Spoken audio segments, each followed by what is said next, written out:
Dragon Ball Super Card Game Masters Anniversary Box Metagame Tier List. Yes, it is time. It is time. What's going on, guys? This is Damien from The Lookout. And today, thanks to Bandai not giving us a ban list, apparently we're not getting a ban list update. We're gonna be doing the Anniversary Box Tier List now. So this is going to be the metagame. All the way up to September, where we will get a ban list before BT28, but for the next couple of events until BT28 comes out, this is what the metagame is probably gonna be looking like. But before we begin the video, huge shout out to the Coffee Club, our level patrons. These are our $2 and our patrons, the best coffee to keep this crazy content grind going. And guys, thanks out for your support. If you wish to join the Coffee Club, link to a Patreon is in the description below. And I think that's about everything. Roll the video. Okay guys, this is gonna be a very big one. We have over 90 leaders here, so 92 I think. Let's go over the tiers, right? Tier 0 OP should be banned. You cannot see that. It's apparently me, because it's me that's over there. I should be banned. I don't know why Bandai hasn't banned me yet, but okay, cool. Tier 1 meta defining the best decks in the meta, you know, basically the usual suspects by now, because apparently we don't need a ban list. Then we have Tier 2 competitive decks. These decks can top, they will top more than once, and that, in my opinion, that puts them into competitive tier. Yeah, these are like the top 16, top 8 decks, which aren't as meta warping as the meta defining one, but they are your second best choice. Tier 3 rogue. Rogue decks, they can top events. It happens rarely, but they can. It's usually a surprise factor. But they still have that plus enough consistency and power to actually top somewhere. Tier 4 locals. Again, nothing wrong with locals decks. Locals decks are some of the best ones, in my opinion. I absolutely love locals decks. So they just don't have the power to actually top, right? Tier 5 trash, yeah, pretty self-explanatory, and then tier 6 Toba token tier. So let's go. This is pretty randomized. So you will be hearing me click a lot, but hey, you know, it is just so that I can bring you cards so that you can follow and skip on YouTube, because that, I know that's what people do. They're like, okay, where is my card? I will be bringing them up so that you can just go and find them. Let's start. I did add a couple of decks here. Just gonna scroll. You cannot fully see the edge ones, but I did bring a couple of decks here that I want to talk about. There are a few that I want to talk about. Usually when it comes to this specific tier list, the way that I have done it... Oh, cool. Now you can see everything. I'm no longer banned. Awesome. So, the way that I have done it is... Some decks which are interesting are here. Mostly also decks which got support. Like in a way, in the last like 2 promo packs. Also regionals packs are taken into consideration this time around as well, because regional promos, because anniversary box will extend into the second wave of regionals. Now, with 3 minutes out of the way, see, this is gonna be a fucking long one. Let's begin. Let's start with Go Bros. Let's start with Go Bros. So Go Bros, a deck that nobody plays anymore except like here and there in Latam. This is a very old healing pod deck. Yeah, there is an archetype, but the archetype is really bad. So Go Bros is still to this day the best green healing pod deck. Like by far the best green healing pod deck. Not that the competition is super high. Healing pod is cool. Well, it's not the best. Trunks Mai is better as a healing pod deck, but still Go Bros has a couple of cool things going for it. Now, the reason why I am mentioning Go Bros is, well, because how Healing Pod works. Healing Pod says once per turn, when you play a green battle card, from your drop you get to draw a card. Okay, it doesn't say your turn. And Gobro's got a very interesting buff for the next metagame. And that buff is, I'll try to move my mouse as far as possible so that you don't hear me clicking, is actually this dude. This is the newest Son Goku from the regional Waves 2 promo. Otto, limit 1. When you use a card in a combo, you may use this card from the battle area in a combo. If you do, play this card from the drop at the end of the battle.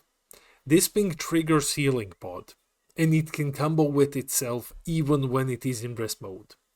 So basically this gives you the ability to draw from the pod on your opponent's turn. Because Healing Pod doesn't say during your turn. It says once per turn when you play a green battle card from the drop area, draw 1. This makes this Goku insane. Like, Goku allows you to draw so much more in a Healing Pod deck.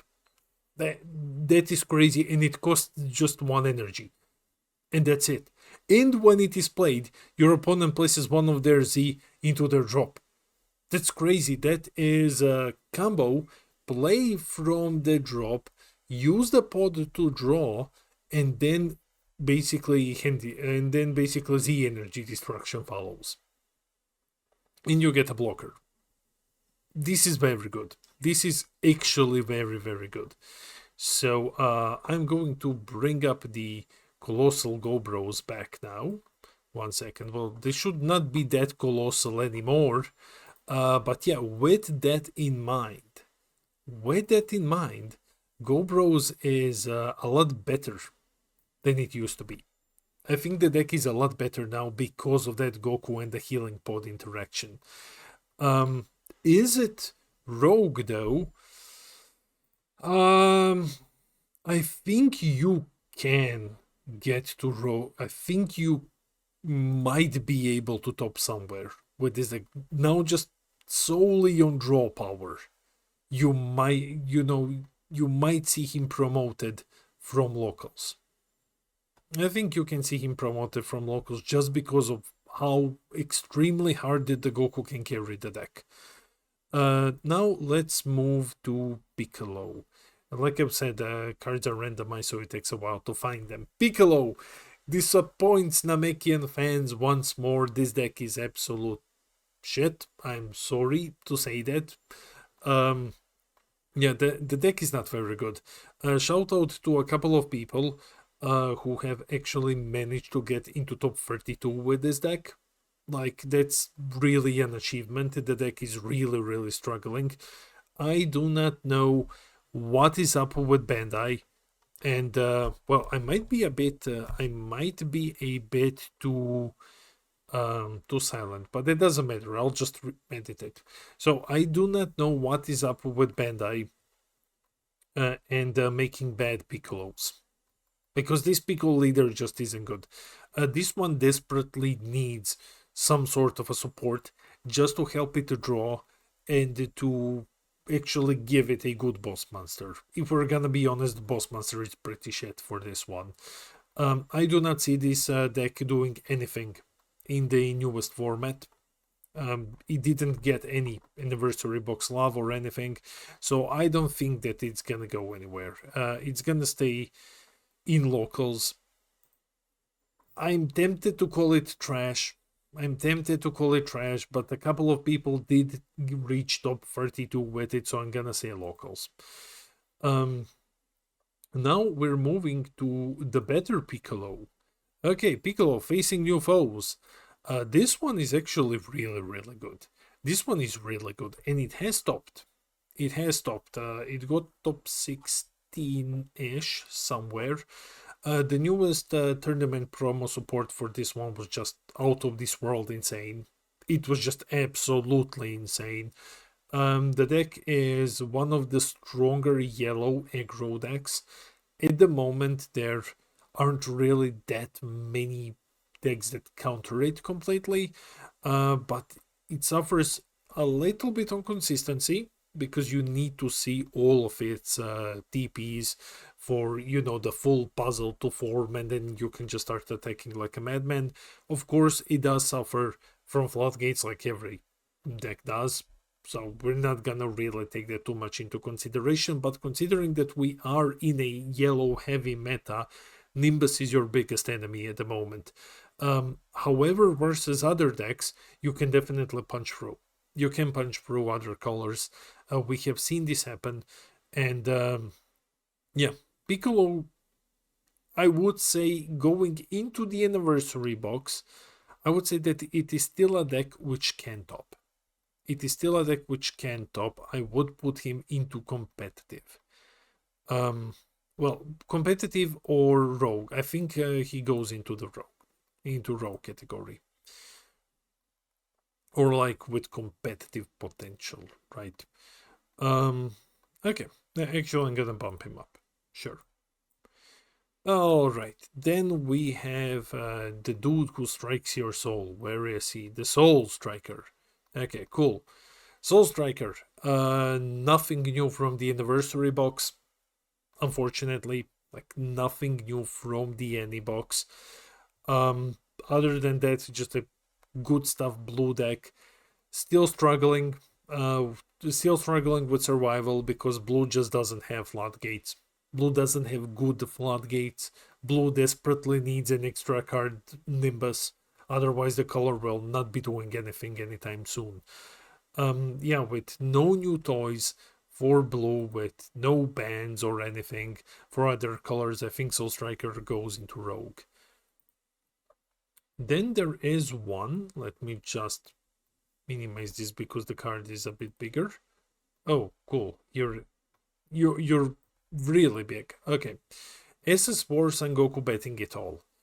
I'm bringing this card up because it was mentioned recently in the main group, and usually when decks are mentioned and discussed, there are always people trying them out again. That's normal. I've built this deck a billion times. I've built this deck a billion times. I think once every metagame, I build it at least once or twice, and it never works. So just to make a point, this deck is shit. This deck is just bad. It needs help desperately. It desperately needs help. And the latest Goku promo isn't it. It's not, unfortunately. So, where and how and what do we do with this one? Well, until Bandai gives it support, which needs to be a better Android 18 and an actual finisher, like an actual, like a SR level Goku that you can play 4 of. The deck isn't going places. It's significantly weaker than any other green deck, and I would just bump him into trash. So I am still looking at this Piccolo in competitive. We will see. We will see. Next up, Bojack. Okay, so now we're Bojacking off in blue. Bojack is pretty cool. Bojack has topped a lot. It's one of the two best blue decks at the moment. The other one being Gamma. So, has anything changed for Bojack going into the anniversary box? I don't think anything has changed for the deck. I think Bojack will still remain super strong. He still has a good matchup into Nuova. So we have seen, well, good matchup into Nuova.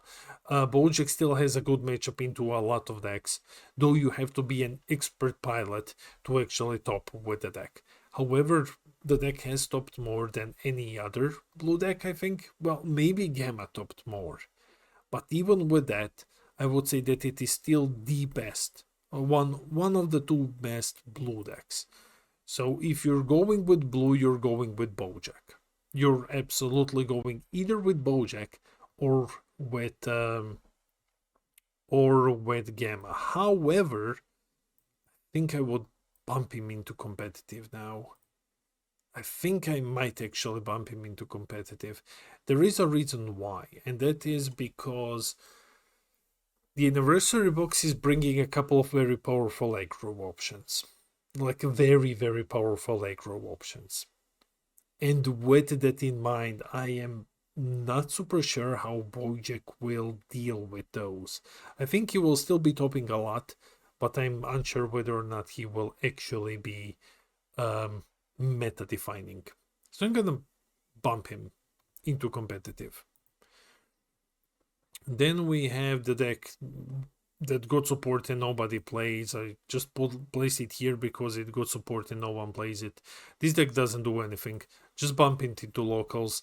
And yeah, Bandai, thank you for giving this deck support, but I mean, no one plays it. So not even people who usually play it like really talk about this one. It just got ran over by time, and that's it. But that's fine. It's still good for locals. Now, Joe Revel makes an appearance as Green Cooler. Yes, Unison Cooler, properly piloted by a very small amount of people. Joe being the only one who actually regularly tops with this deck on the little occasions that he plays, which is now basically never because we don't have online events. So, but let's discuss Cooler. I have tested this deck a lot. So it's one of my most tested decks from the anniversary box. I think Cooler is amazing. I think the deck is amazing. The Frieza fixes a lot of your issues. The Z Leader is great because it allows you to draw more and like play more things for free. You now get to fetch your charismatic. You have 5 copies of charismatic Villain, 4 copies of Salsa. You can blow up 2 things thanks to the Frieza. The only weakness is, well, one of the weaknesses is the Frieza itself. Frieza doesn't have barrier, and a lot of things in meta defining will just remove it instantly. That's a big one. That is a big one. Cooler doesn't do what green decks usually want to do, so he will struggle with barrier, for example, because he runs a relatively low amount of solidarities. You don't go with 4. You will not have as much barrier removal as other decks. You will not have as much hand destruction as other decks. You will have a decent hand, and you will be able to go very aggro with unisons, and that matters. Going aggro with unisons is very, very strong because they fly through a lot of floodgates. Particularly, they fly through Nimbus, and that's a big one because they fly through Nimbus. They are usually 15Ks, but this allows you semi-good matchup into a couple of yellow decks. Unfortunately, the best yellow decks are just too big. A lot of their cards cost too much, so you have to focus on killing the small 4 costs, right? The draw engine is fine. Being able to combo with your unisons, that's also fine. Well, you're comboing, you're not charging a lot of Z energy in the deck. Hand size with Cooler now is relatively okay. He does plus now when Frieza is on the field. So that's a big one because you play a unison, you draw 1. So you're just replacing cards by doing that. But because of Frieza, once you get to actually draw an additional card. Everything considering, I think Cooler is very strong. I don't think Cooler will be a competitive deck though. Well, will it be a competitive deck? It can establish a lot of removal very, very early on. That's basically it, right? Because as long as you have the Frieza, all of your unisons KO something, all of your counters KO something, and that is a big one. However, if you run into Broly, for example, Broly is just gonna slap you around. You're not gonna do much against Broly because you just cannot hit it that high. If you go Against green, it doesn't really matter. If you go against a couple of aggro decks, I mean, you still do have Dormant and you are capable of clearing their board. So as far as Cooler goes, I think that he's very strong. Whether or not he has competitive potential, whether or not he can actually top,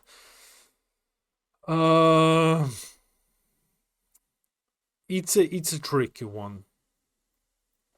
It is a tricky one. I think Cooler can be a competitive deck. I think he can be a competitive deck, given everything that he has, right? I think he's relatively good now.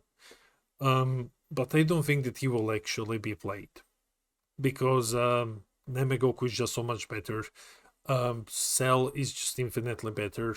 So Cooler, competitive or not, that it is a tricky one, but I do think that you can top with Cooler. You can definitely top. So I'm gonna bump him into Rogue instead. Then we have Hit. Okay, where are you, Hit? There we go. Hit Assassin Returns. I love this deck. I have tried it out a bit. I think this deck is awesome. It is very similar to Kitku. You will swarm the field like a madman. You will hit very, very tall with your Skeleton cards because they're either 20 or 30k. The Champa is amazing, plus Champa buffs them, which is really, really good. You have the burn in the deck. You can burn 2 lives. This is significant. This is very, very significant, especially versus decks which awaken on 5 or 4. For example, if you're fighting Broly, you don't need to pressure as much as you would have to with other decks. So if you're fighting Broly, you just need to deal 2 damage and you win the game. That's a big one. Like, you just need to deal 2 and you win, because you have the hit which deals 2 damage when you play him. I think he deals 2. Now, give me just 1 second so that just to, check this again, in case that I didn't just understand something extremely stupid. Lightning Fast hit deals 2 damage. So yeah, you versus decks like Broly, you just need to deal 2. Versus anything that awakens at 5 lives, you need to do 3. So hit is okay. You might be thinking, well, Lightning Fast, it's still like 5 energy, blah. Like, yeah, you have tools to get there, but even if you don't close the game with Lightning Fast, you still have colossal, absolutely colossal skill as attackers. The Champa is amazing. The removal that this deck has is great. I think that hit definitely goes into Rogue at least. We will be seeing hit for sure. We'll be seeing him for sure. Towa fucks off into her own tier. Okay. Yeah, this is going to be a very, very interesting one. I am considering making a competitive potential tier just in case, because there are some where you're like, this might be a bit better than Rogue, but we will see. Let's go with the next one until then. Next one is what? Surge Broly. Okay. Big Surge Broly. This card, this leader is okay. That's it. He didn't get anything new. So Broly is okay. Like, he gets the Goku, right? That helps disrupt Z energy. But other than that, it's just Broly. So the deck hasn't done that much in the past. I used to put him into Rogue, and then Broly just stopped topping. Like, Broly just stopped topping at all. And just looking through Deck Planet's meta site. What is this? This is all like BT27. I haven't seen Broly since like BT25 at least. So just putting him into Rogue is kinda, I don't think so.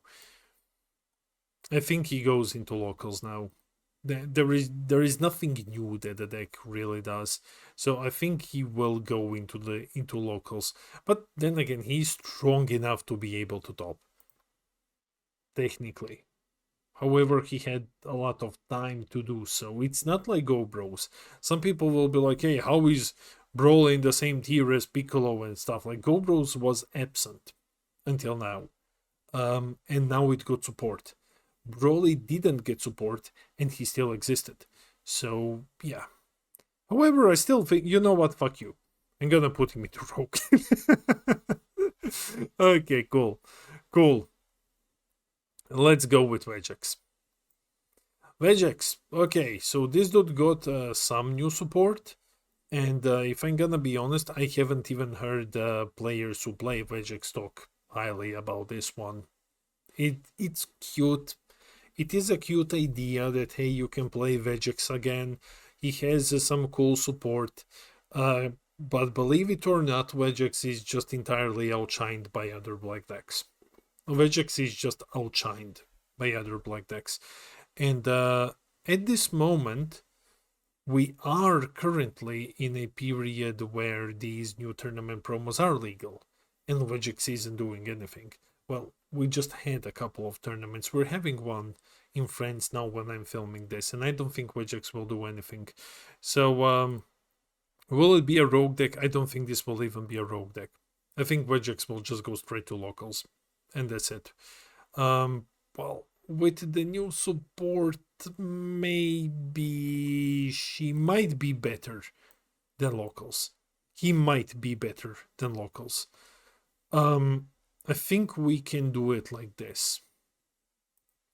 I think we need one more row above, and we will call this one tier. Let's call it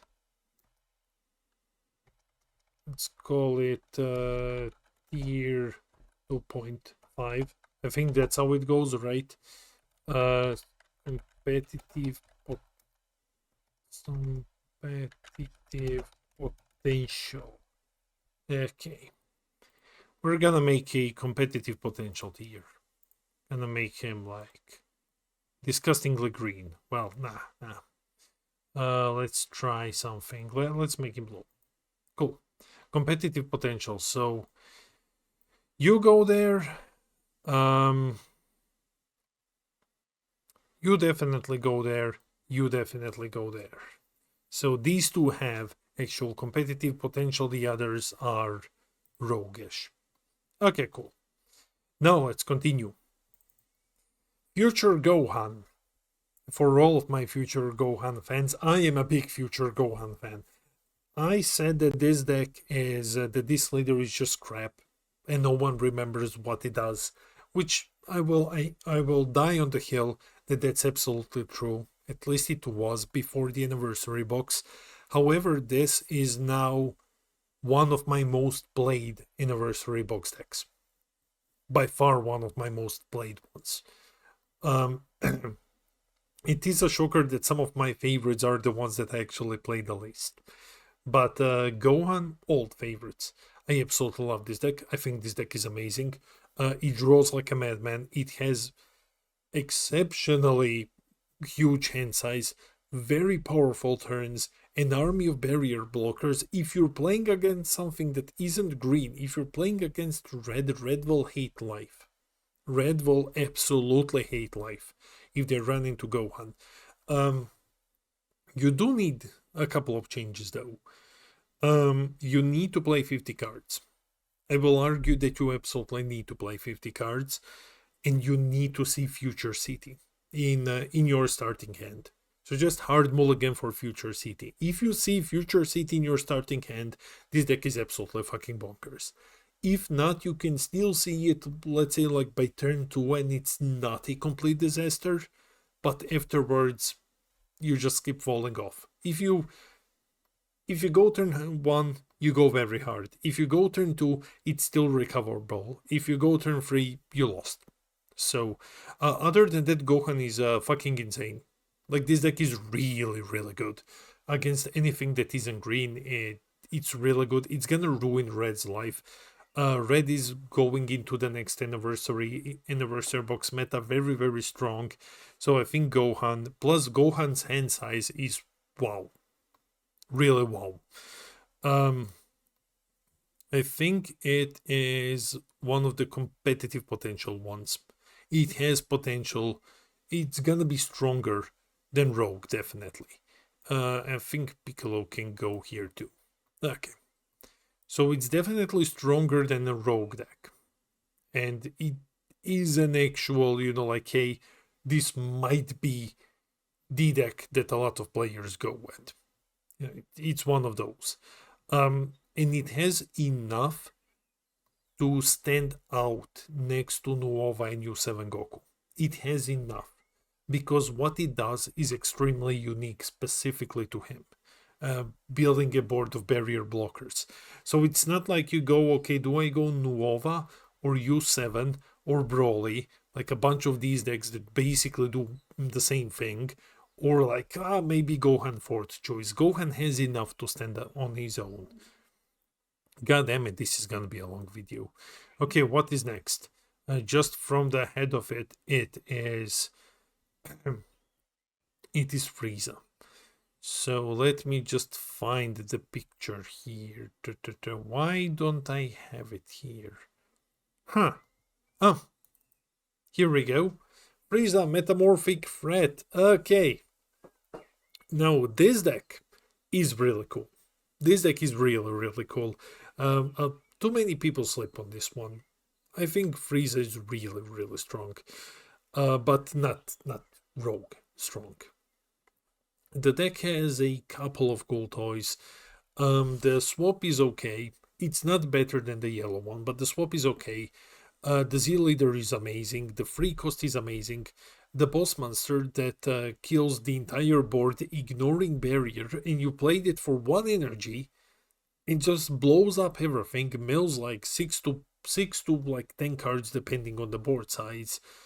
Yeah, that is insane. For 1 energy, that is crazy. You are playing on relatively low life. You have one of the better tutors, and that is Clan Commander. Clan Commander is an amazing card. You have a way to play him for free. Unfortunately, it doesn't have swap, blah blah. Where I'm going with this is I think that Frieza is really, really good. I don't think that he's a rogue deck, but he's definitely one that you should consider playing at locals and such. Like, this deck is getting severely overlooked. I think this is definitely a locals deck. Still, not rogue, but pretty good. Let's talk about the boy. Okay, so Future Trunks reboot. This one is really dope. This one is really, really cool. Originally, when I saw the support, when I saw the Vegito, I was like, this is kind of shit. But seeing it in action and testing it out, the deck is really, really good. So the Vegito alone is really strong. The newest Vegito is here to bully a bunch of decks, because his ability to bounce the first thing that's played, ignoring barrier, can ruin a couple of decks. It can ruin, not necessarily decks, but it can ruin a couple of plays, especially when now you need to start paying 1 to 2 energy or just wasting your free play to get around the Vegito's effect, and then it bounces your card back. That Vegito alone makes the Goku SR unplayable unless it is not the first card that you play. You have to play something else. Otherwise, like, the Goku blocker just gets demolished by the Vegito, bounced back to hand, didn't do anything. Versus a couple of other decks, it gets rid of your free play. It forces you to spend energy, basically. And a lot of cards don't really have an effect when they're cheated out other than draw 1. There's not a lot of cards that actually have effects other than like draw 1. The Goku has the -20 and all. So that alone gives the deck a very, very good boost. The Vegeta is a great card. Vegeta is amazing for charging Z energy very early on, which is what you want to do. The duo is great to set up the Potara. I think everything this deck got is kind of what it needed. Like, it got a lot of things to make the archetype work. Now, will this deck actually be playable now? Unfortunately, it still suffers the same fate as every other blue deck. It doesn't have a floodgate. But I think, and he is very slow. Even with ramp, he's still very, very slow compared to most other decks. He's one of the better good stuff blue decks, and now his engine is actually playable. And those are two big things. Plus, this is a leader that restands an energy. If you play the Goku Frieza Unison, you're restanding 2. Restand 2 energy for just not doing anything, and then hide behind Heroic Prospect, and then like defending if you need as well, just to double combo them. That is strong. Given also that you have a Vegito that can negate E-play, that is very strong. If you go against a future Gohan, for example, you can just go into the Vegito and get rid of their barrier card. That's good. That's an okay example. The deck has a lot going for it. I think it has a lot going for it. Is it going to be like a potentially competitive deck? I think I want to say yes. I think it has more going for it than Soul Striker. So I think you can put Trunks up there, but I don't believe a lot of people will actually play the Trunks. The Vegito is very, very powerful. But the early game, it's a blue deck. That's a problem. It's a blue deck. So let's keep going then. What else do we have? Bardock. I'm just going to slap Bardock instantly into Rogue and tell you that he didn't get anything new, and this deck have been bumping him into competitive potential forever, has never done anything. So yeah, Bardock, unless Porg is playing it. Okay. Next up, what do we have? We have the Topo, right? Okay. Topo Loco. Topo Loco is a disgusting deck to play against. This is actually a very disgusting deck to play against. If you're not green, it can do horrible things to you. The Tapian Unison is awful. The Tapian Unison is just a awful card to play against, especially in Topo Loco, where he can just keep locking you forever with it. Just like, okay, what's the thing? How do you deal with this deck? Usually you build your board and then you start swinging into the Unison, because yeah, you can only play one battle card, but hey, if you can keep them around, that's amazing. And then Tapion comes in and just locks them. So your established board doesn't do much anymore. It's a super stall deck. It is exceptionally slow. It grinds games to a halt. But it is one of the ones which you can look and be like, yeah, this deck is powerful. It will struggle against green, of course, but other than that, I think it has a decent amount of good matchups. However, that being said, and some of you might disagree with me when you see the placing, Topo has had all of its support for a while now, and it hasn't done anything.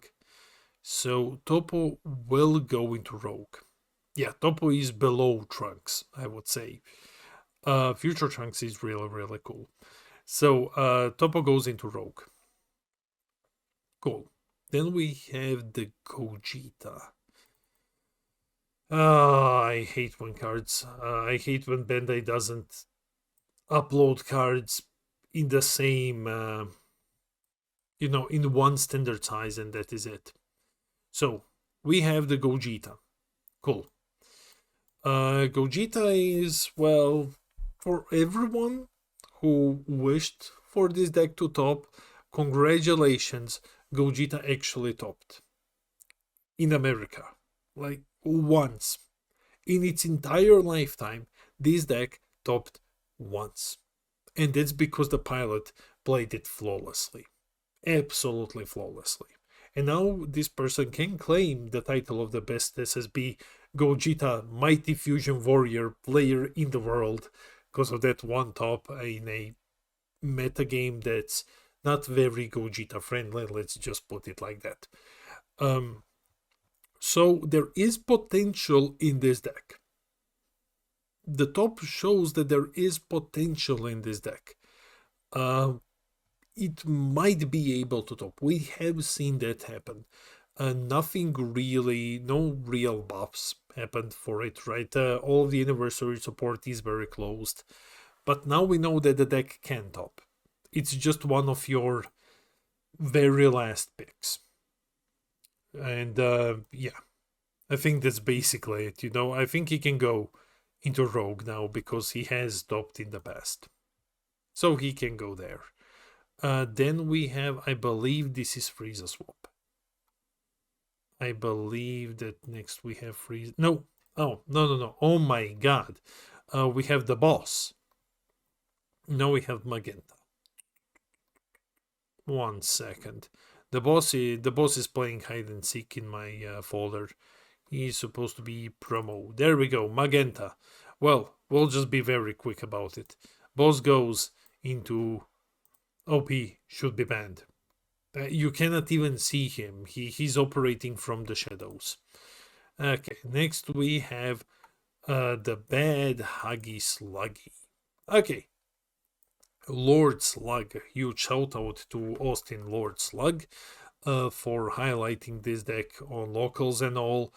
Slug is cool. Slug's new support is really good. It is really good.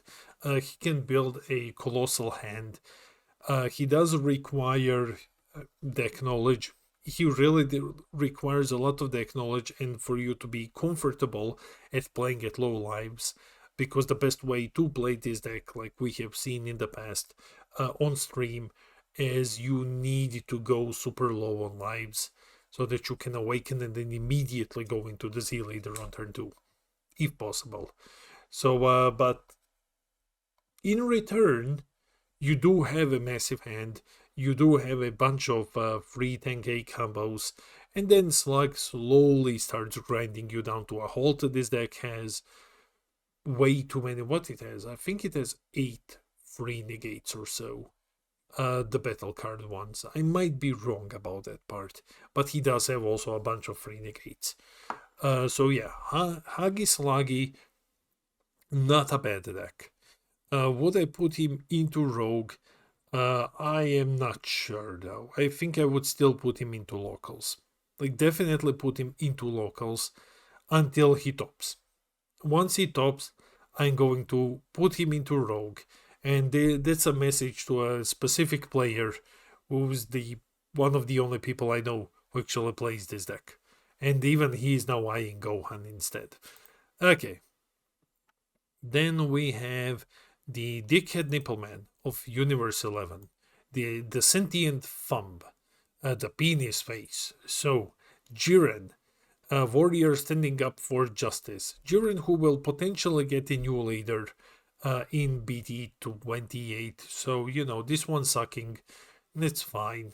I've had a lot of hope for this deck. I've had a lot of hope for this deck. I still think that it is really, really crazy when you consider what it can do with unisons and how big they can get and just how much damage. Floodgate, how many Floodgate evading attacks it can make. That is really strong. However, no one has done anything with Jiren. He didn't even win any of the Master Store Cups.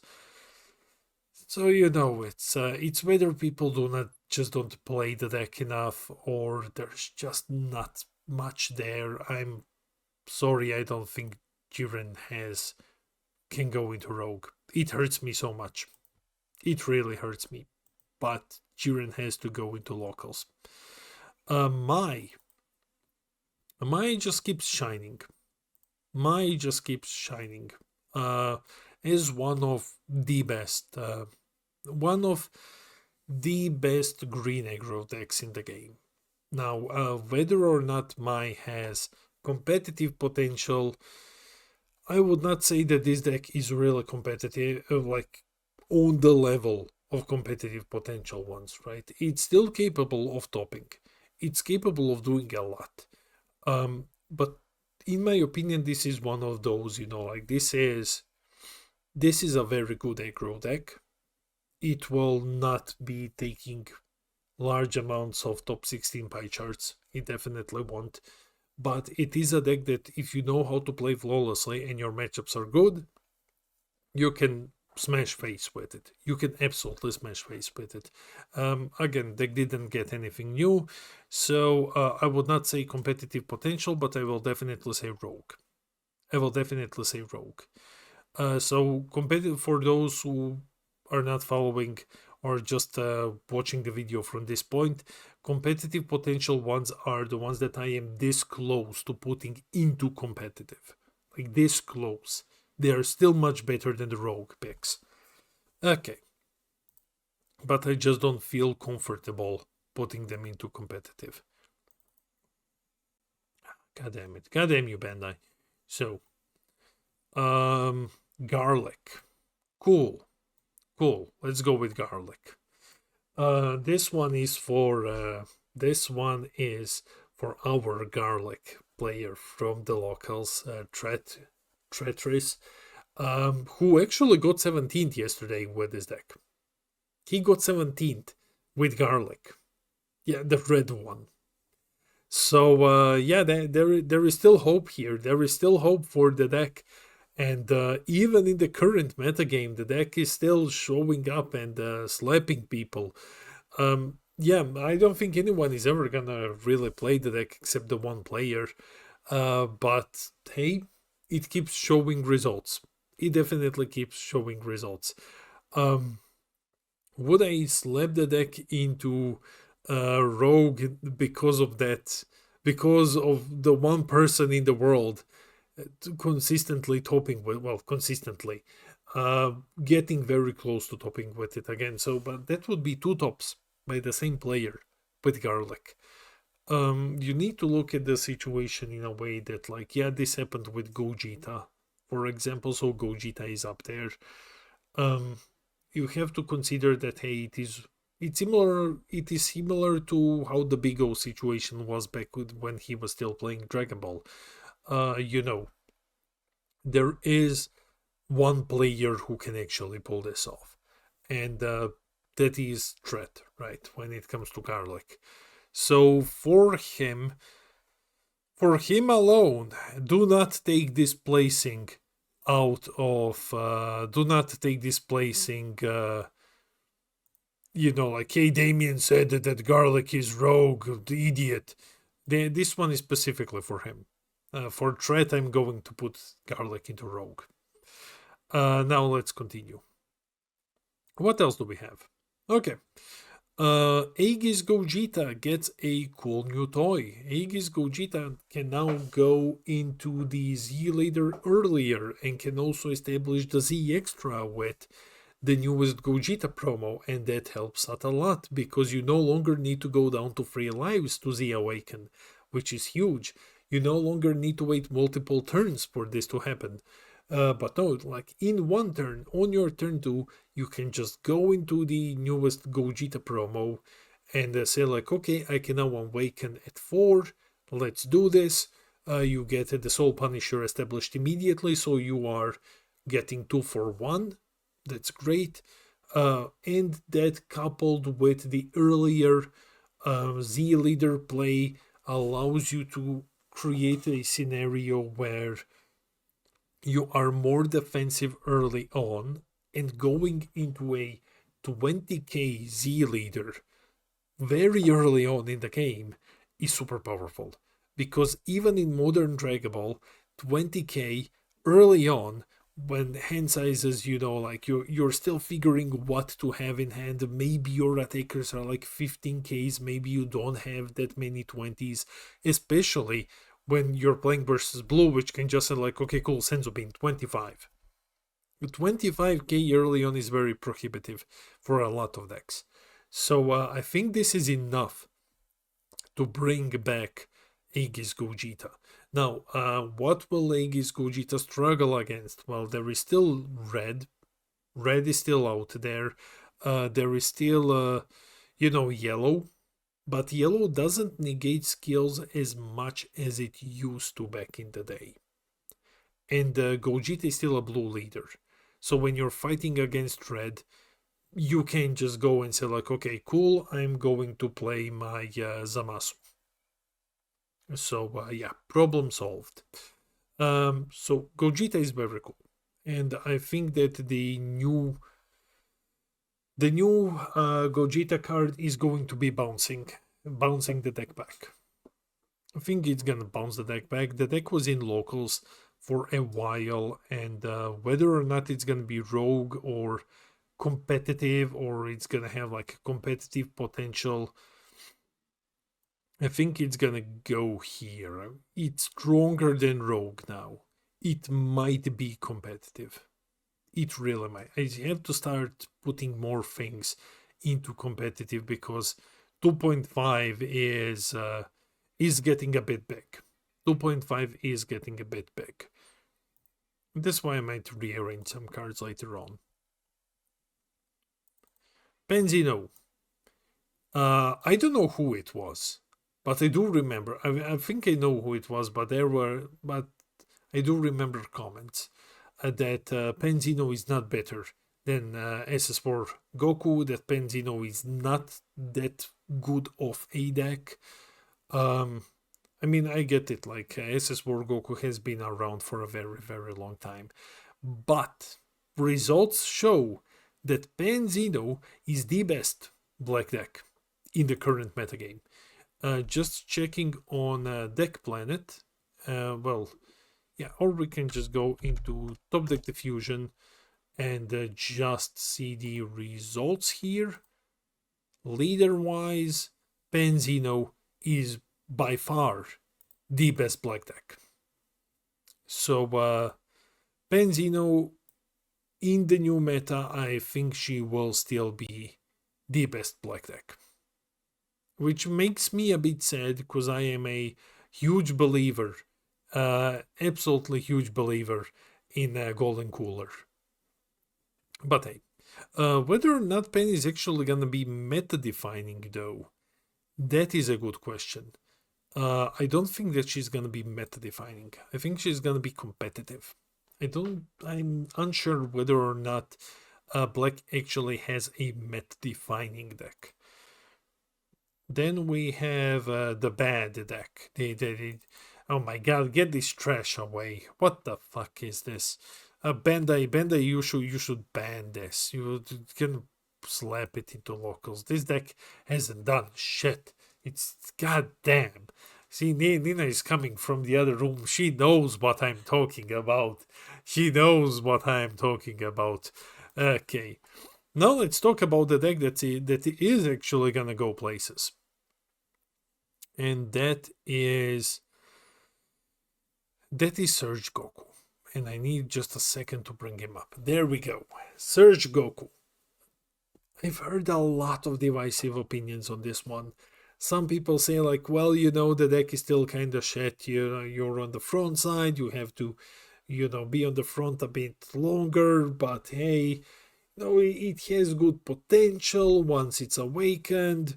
I have also heard people say like, well, it is complete shit. It's not that good. It can't survive that long. I've also heard a very interesting opinion, which is valid, is very valid, and it brings some ideas to my head, and that is putting Dark Broly into Surge Goku because Bandai just flat out refuses to do anything with the ban list. We still have the Dark Broly in this upcoming format. So if you put Dark Broly into Goku, now you can use Bardock as well, and now you have Explosive Dance, Nimbus, Bardock, and no one attacks ever again. Let's talk about what the deck really is. This is a deck that can flat out kill you with a leader swing on 2 lives. Yeah, because now he can give himself double. He can either, well, whether or not he gains crit or barrier literally depends on the board state. I am gonna die on the hill that the Gohan Unison is good.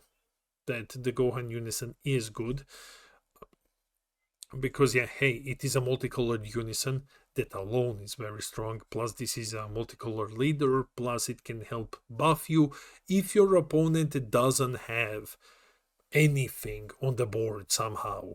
Then you just give yourself plus 10k in crit. Widell helps you get a double, Vegeta helps you get dual. You have almighty resistance to ensure that you were actually hitting your opponent, and then you're just swinging in like a madman. The draw problem has been solved with the Widell. Well, solved. You are not drawing as much as you would like to, of course, but it is playable now. I don't think that it's gonna necessarily be meta defining, but I will state here that, in my opinion, giving the Nimbus, Explosive Dance, the Almighty Resistance, ways to just kill your opponent from two lives basically, upgraded the draw power of the deck. I think this deck is definitely tier 2. I think this deck is absolutely competitive. Now let me just find it though. Yeah. Okay, cool. There we go. So yeah, the deck is absolutely competitive. Cool. Now, let's see what else do we have. Next up we have something that isn't competitive. Something that is actually very, very bad. And there is a reason why I brought this deck here, and that's just to show you the huge difference when it comes to BT27 decks. This Zeno is shit. This deck is god awful. What's the problem with it? Well, throughout BT27, in each color, except in black, because black has just one leader, which did top, one deck topped and the other did nothing. And in blue, that is Zeno. And we are now in the stage of the Dragon Ball Super Card Game Masters metagame where players are experimenting more than ever. And they're still not touching Zeno. Zeno is still not doing anything. So there's not much to say. Zeno is actually trash. Even Peter Dance will say that Zeno is absolute trash. Okay, now we have King Cold. Okay, it's been a while since we have seen King Cold. Yeah, there we go. Did this deck get anything new? No, not really. Why am I putting it here? Well, because I'm nostalgic. And because I saw Brad play it. And while Brad is one of the best players in Europe, and the guy can pilot almost any deck to perfection, King Cold did, bring up some nostalgic feelings. And I was like, hey, is there something here really? Like going into the next format, you do have a lot of, he does have a lot of negates. He doesn't have uneasing, but he does have a bunch of free negates. He has a way to swarm the board, but I think that other than that, I think I just wanted to spotlight King Cold a bit, and now it's going into locals where it belongs. We also have the Flip Gohan.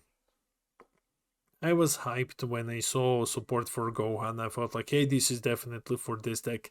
You can technically play the support in this deck, but it's not gonna make it any better, like much better than it is. So it's still gonna go into locals. Then we have Oceanus. Okay, god damn it. I hate when this keeps happening. Okay, cool. It's just the way that cards are formatted, because the old cards were not HD. Okay, cool. We have Oceanus. I am legally bound to put Oceanus into Rogue. I'm legally bound to put Oceanus into Rogue because Milos keeps stopping with it. So it's gonna go into. I mean, like, look at it like this: it no longer has the crazy strong Nova play, but it's still a very, very decent Shadow Dragon Rogue deck. It's still a very decent Shadow Dragon Rogue deck. It is still stronger than Yellow Sin. But you know what it isn't stronger than, like, and that is this dude. Well, isn't, right? It's just a way of me saying things, because hey, let's segue into something. And that is Shin'Shenron Resonance of Shadow. This deck finally got support. It can go aggro, mid-range, it can go full mill if you want to go that way as well. Whichever way you go, you are still getting a lot of additional mill and a lot of value, specifically from the newest card, the new extra, which is one of the most insane cards that I have seen. And if you use the Naturon, you can keep bringing it back, and then you can just keep drawing, or, well, basically blackmailing your opponent. Be like, hey, what do you want to do, mate? Do you wanna give me cards, or you wanna go and mill free now? So Sin is currently the best. He is the best mill deck in the game. However, even with that, I will put him into competitive potential. The problem with Sin is Sin can do horrible things to you and can just absolutely mill you, hit you with a big SR very early on and all of that. But Sin needs to see its defensive pieces. And if it doesn't open with its floodgates, the deck just flat out loses. And the upcoming metagame is going to be exceptionally aggro. It's going to be really, really aggressive. So I would say competitive potential is the best mill deck in the format. But whether or not it's going to be actually competitive, we will see. We will see. Actually, I have to start committing, right? I have to start committing with these anniversary box decks. Too many of them have competitive potential, but it's mostly because we haven't reached the really bad ones yet. Okay, or the ones that are just not as good. Super 17, I love Super 17. I think this deck is really, really dope. The deck has been pulling some weight here and there. It did top actually the same event as Gogeta did. So I will still put him. He didn't get anything new, but I will still highlight him and gonna put him into Rogue. Very strong red deck. Unfortunately, doesn't do anything that's that much better than other red decks. And it doesn't have the best matchup into all of these tier 1 decks. So Super 17 still stays in Rogue.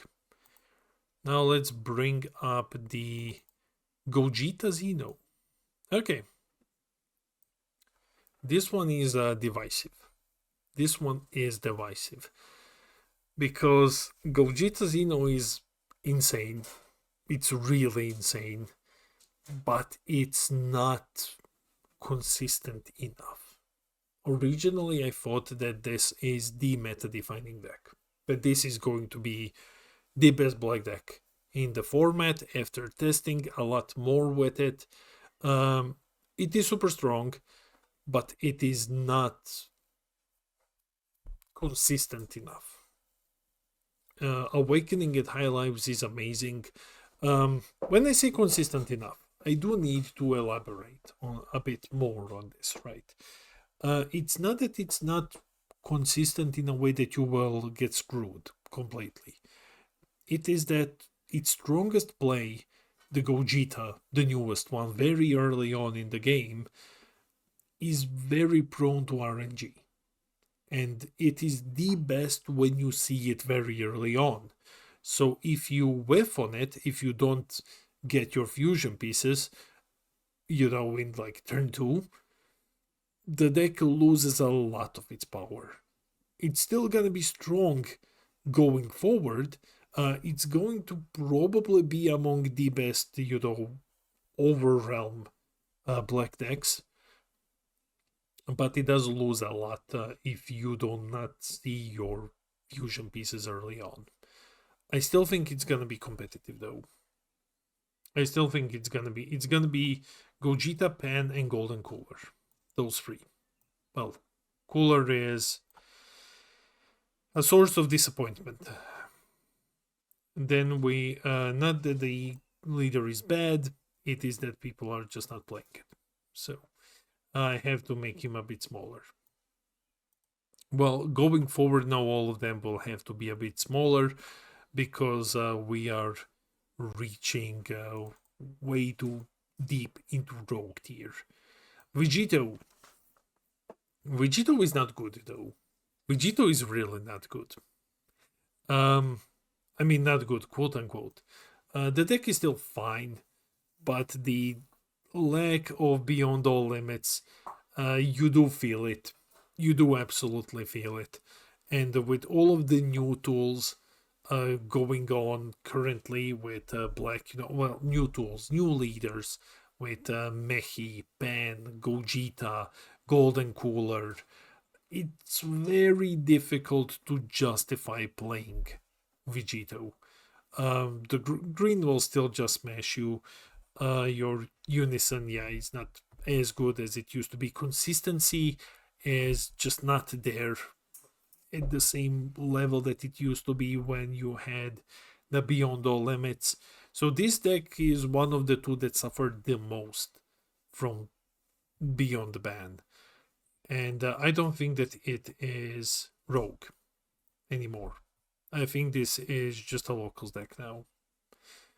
Yeah, it can do a couple of cute things, but it is just a locals deck. And just to make sure I went through results, it hasn't topped a single time. Even Goku Zeno has topped. So yeah, this deck is just gone. Next we have a deck that I just don't fucking like. I think Kefla Surge is just trash. But hey, people are like, hey, this deck is good. This deck is good now. I don't see it. I absolutely don't see it. I know that the deck can do a couple of crazy things early on turn 2. Yeah, it's green-blue, unfortunately. It doesn't draw as much. The Z extra and the other support does help out a bit. It still suffers from the same problems that all Surge leaders have. But unlike Goku can actually close games. Kefla can swarm a big board very early on, and then if she gets stopped and the board gets wiped, that's basically it. Like, if it doesn't even need to get wiped, you just need to start picking on it. But like, if it gets stopped very early on, that's it for Kefla. So yeah, I think like it used to be in trash, and now it's like locals. And that should count as a big victory for the deck. Next up, we have Master Roshi. Right, cool. Turtle School. Turtle School got new support. It didn't do much with it. Going into the next anniversary box, I mean, Turtle School is cute. It's still hard to justify playing it over other green decks, and I'm a big believer in this deck. Now you can, with the newest Roshi and the Z Extra, you can cheat in your little dudes, your bigger dudes, without fear of like, hey, my opponent is going to counter me or something like that. You just set up and then you immediately play something. That is big. That is really, really big. The Roshi card is cool, bit expensive, but it is cool. The ability to recycle your extra card is, well, it's still there. So it allows you to be more aggressive 2 turns, basically. Usually you blow up your extra card a bit later, so I think that when it comes to Roshi, while I am a big believer, I am going to slap him into Rogue. I don't think that he will be doing much in the upcoming metagame. Cooler Mill. Okay, so when it comes to Cooler Mill, I know this is a favorite deck of a couple of people, and historically it has done okay-ish. Okay-ish. The mill is still strong, but the deck has been around forever. It's not too difficult to play against if you know what you're doing, but you need to be able to know how to play against mill. And this is the deck that tops a lot against opponents who just flat out can't adapt to mill. But the deck really doesn't pull results anymore. In previous metagame, it topped once. In the current metagame, it topped twice. And it's usually the same people who play Cooler like constantly. I'm gonna be a bit more strict here when it comes to Cooler. I used to put him to like competitive because hey, Cooler really strong. But the situation is that I think this is one of those where like it is a rogue deck. It is a rogue deck by now. If you play it perfectly and your opponent doesn't know how to play against Cooler and they just play into your mill constantly, you will win. But you can't really tangle with some of the higher tier decks piloted by players who know how to adapt to mill. And that's my current stance on Cooler. So I'm gonna say like, okay, Cooler is gonna go into Rogue. I'm gonna make it like this. Okay, cool. Then we have the Shroom and Salsa. This is another ancient deck. Shroom and Salsa doesn't have any advantages in the upcoming format. So there is nothing that you can just come and counter hard with Shroom and Salsa. It still has its own version of Beyond, which is cool. It's still very strong in the hands of expert pilots. Hasn't done anything in a while. It feels like it has been forever since the Shroom and Salsa did anything. Just going through it, the BT18 one topped more than this one. Yeah. So it's gonna be one of those that's like it's pilot skill forever dot deck. Like it's pilot skill forever. Actually, I think that it's even weaker in the upcoming format. I don't think this deck does a lot anymore. It is cute, but other than that, I'm like, yeah. I mean, rogue-ish. You can put him into rogue, but I'm trying to, because I know there's gonna be a billion comments like, hey, how is Go Bros in Rogue and Truman Salsa isn't? And I'll bring it and I'll mention this again. Go Bros was absent and did got a power up. Shroom and Salsa got a power up and was still nowhere to be seen. That is a big difference in the two. Then we have Cumber. I love Cumber. And I suck at this deck so much, so horridly. It is time, guys. It is time to let it go. Cumber is designed very cool. Like it's a very cool deck in its design. It has a couple of strong cards here and there, right? It has a couple of cool interactions. Its hand size can be colossal. But Cumber just kinda never ran into a metagame where it can do much.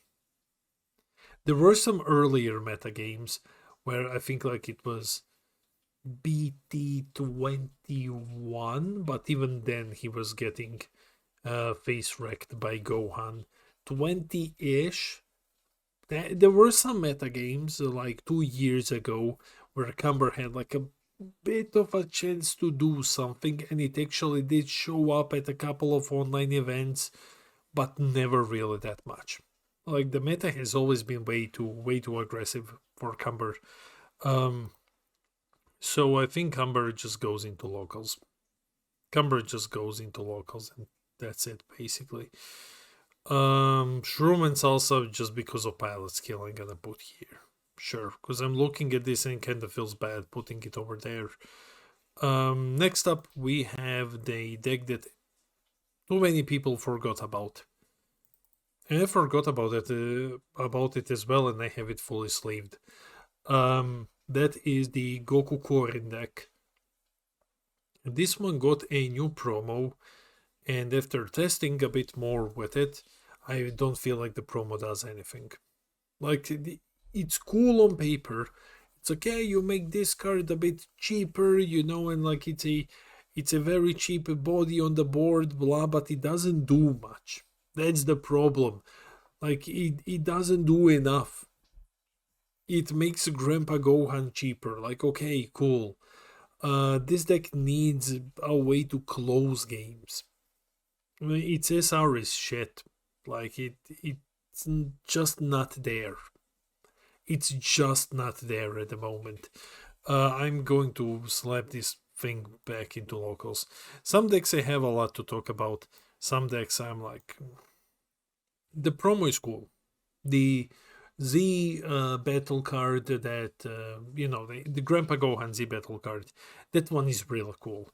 The ability to just get rid of more skillless things and such, that's also nice, but it's not what the deck needs.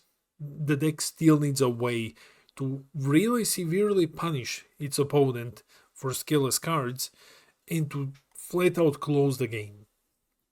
It needs like a solidarity power SR, like something that's or androids are coming next. Androids power SR. That's what it needs. Everything in the deck is kinda mediocre. And now let's talk droids. I love droids. I think droids are such a cool deck. Droids got awesome support. The new free cost makes your SR, turns your SR technically into an SCR because you just get retarded buffs. The Fat Mime is really good. The Fat Mime is actually really, really good. It reads kinda bad, but then you start playing with it, and now I'm upping to 4 in my deck because the Fat Mime just helps you get an amazing turn 3, plus saves your energy. That's always great. The Unison is fine. The Unison is just okay. It helps you not to spend too many cards. Helps you keep fueling your Z extra and just filtering cards from hand. That's big. That's not a complete waste. So droids are still amazing, and droids are still suffering when it comes to defense. And given everything, they are still slow. That's the biggest issue with droids. Their boss monster is a gated behind 4 energy. They are still slow compared to a lot of other things in the metagame. They are better than they used to be, but I don't think they have competitive potential. They're really insane, but I think they're just gonna remain a rogue deck. I'm not even putting them into tier 2.5, and this is one of my favorite decks in the entire game. It's defense usually that's a problem here. So, and yeah, your kill turn coming a tad bit too late. Now, let's go to the other deck with an android. So see, not everything is in competitive potential. And that is Goku 18. This deck is a very big surprise, actually. It won 2 or 3 Master Cups, which is crazy that people actually took this deck. Like that, there's a bunch of people. Brad is one of them. He won his Master Cup with this deck, which are like, yeah, I'm just gonna take this deck that no one knows or like cares about, and it's actually very decent now with the newest moved everything with the newest Goku SR. It is decent. So let's give it a go. And yeah, The deck actually topped two or three cups. That's not bad. That's not bad. Now, granted, these aren't the top competitive events. They definitely aren't the top competitive events.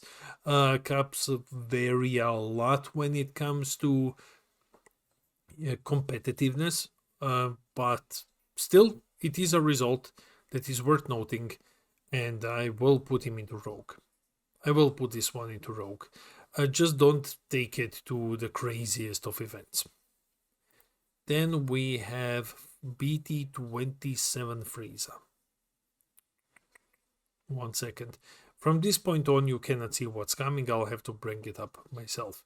So BT27 Frieza, like I've said, when it was revealed, it's not the best.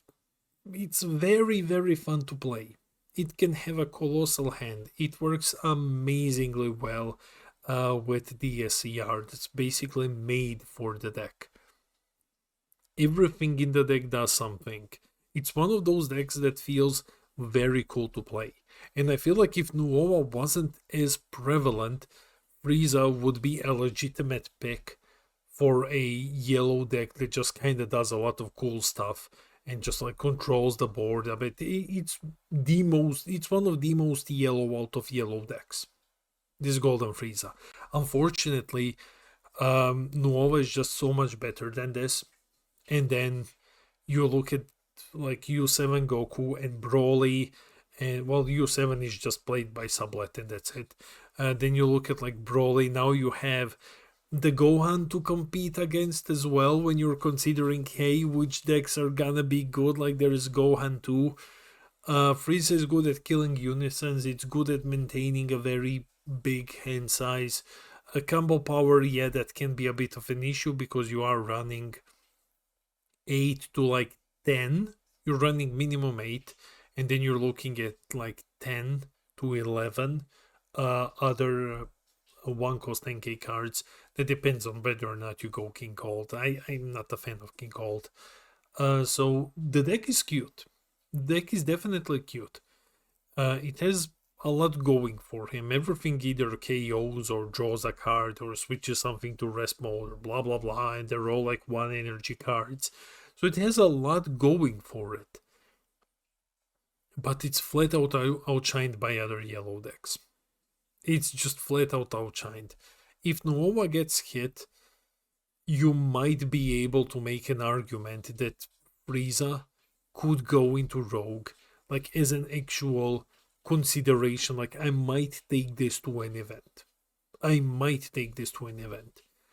And I think one of the things is that the deck is just not played as much, right? Even in the era of experimentation, the deck is just not played as much. But if you're looking at like locals decks, there is a good argument that it is stronger than a lot of decks in the locals tier. So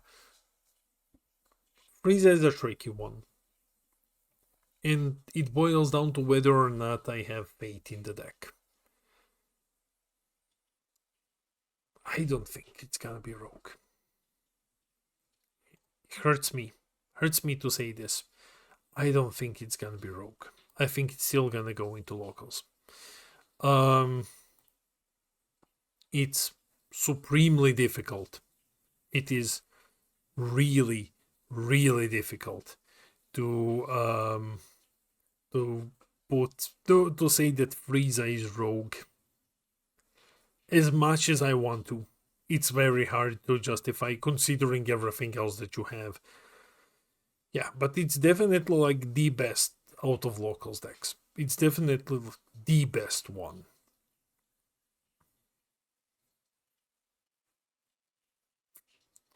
If I'm silent, I am considering putting him into Rogue.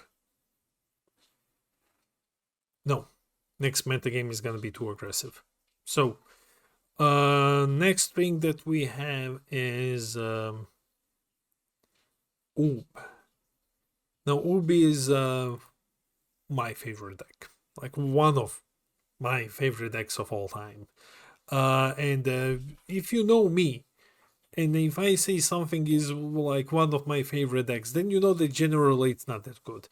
Orb is a cute deck, basically. It is a very cute deck that plays high risk, high reward. It's a deck that you absolutely must know how to play and how to play properly, because it involves a lot of counting and paying attention to the cards in battle and the drop area so that you don't accidentally whiff on your effects battle cards, sequencing when and how you use, in which order you use various Z charges, because there are some cards which like Oop says like from the draw, but then the Z battle says okay, when this triggers you can do from the battle area, blah blah blah. There is a lot here. Oob is cute. His newest promo is very good because it is just Rip 2 from hand. It is flat out Rip 2 from hand, and it's a 25 crit, dude. That's great. Can summon a free blocker, that's always fine. Satan is amazing in the deck because it helps you awaken for cheaper, and it sets up Heroic Prospect, and it charges the energy. Oop can do a lot. I think this deck can do a lot, but no, I don't think it's gonna go much further than Rogue, than Locals. I don't think anyone is genuinely gonna be playing Goop. If I would play at finals, which I won't, because if there's a master stream, you know that I'm not playing at finals, I would bring Goop. So just for the sake of it, unless something else amazing comes out. Next thing that we have is, what is this? It's Widell. Yeah, you can immediately tell by my reaction. Look, I understand that Widell has a lot of fans out there, and it's like, yeah, it's Widell. Widell got support, and Widell got like earlier awakening and a Z leader, and the deck is actually good now. I'm sorry, the deck is not good. Like the Widell is just not there. Widell is just not higher than locals. If I am being a bit mean towards the deck, that's just because I flat out don't care for it. A couple of Widell players tried to top with it. I think it topped like once, but it's very hard to justify playing Widell versus everything else that is in green. And with some new green decks stepping up in the next format, Widell is gonna have a very hard time. So no, Widell goes into locals, and I think it stays there until the end of time. Next, what we have is, well, this one is just for Eric, because no one in the world other than Eric plays this. Masked Saiyan, I'm just gonna slam him into locals and I'm gonna call it a day. So yeah, but this is just so that I have mentioned Masked Saiyan, because I also think that this deck is pretty cool. It is pretty cool. So I'm gonna put him here. Too bad that like one of the Brawlies is gonna get hit. So, or more of them are gonna. And now we're gonna actually start seeing better decks. Okay, it is time to move to better decks. Starting off with the first deck in the meta-defining category. Finally, we are there, guys. Finally. Let me just find the leader. There it is. The Big Iron Brawly. Big Iron is going to continue as one of the best yellow decks in the game. It was the second best yellow deck in the format. I did tell you, I said it, no matter how much some other people try to bait you that like this deck is bad, this deck is really good, and it did prove itself. This is a meta-defining deck. First off, the gameplay patterns are amazing with this deck. It can do a lot. It's a very weird no energy control deck in a way. Second, it's a gatekeeper. It's definitely a gatekeeper. A lot of the decks that you see in Rogue might have, at least like some of them, might have a bit higher chances of topping if it weren't for Broly. And it doesn't go just for rogue decks. A lot of decks out there might have higher chances of topping if it weren't for the big iron. Because Broly just becomes 25k, and at that point, unless you're playing tall, you will be wasting cards from hand, and Broly is just like, yeah, okay, cool. Sure. Come at me, bro. When it comes to the next format, I think it's still going to be viable. I think it is still going to be the meta defining deck. So, actually, let's see. If I place it like this, what does it look like? Amazing. Amazing. So, I'm gonna put it a bit like this, and now we can see everything. Awesome. So, Broly goes into meta defining. Then we have Cell. So the thing with Cell, definitely up there as one of the best green decks in the format.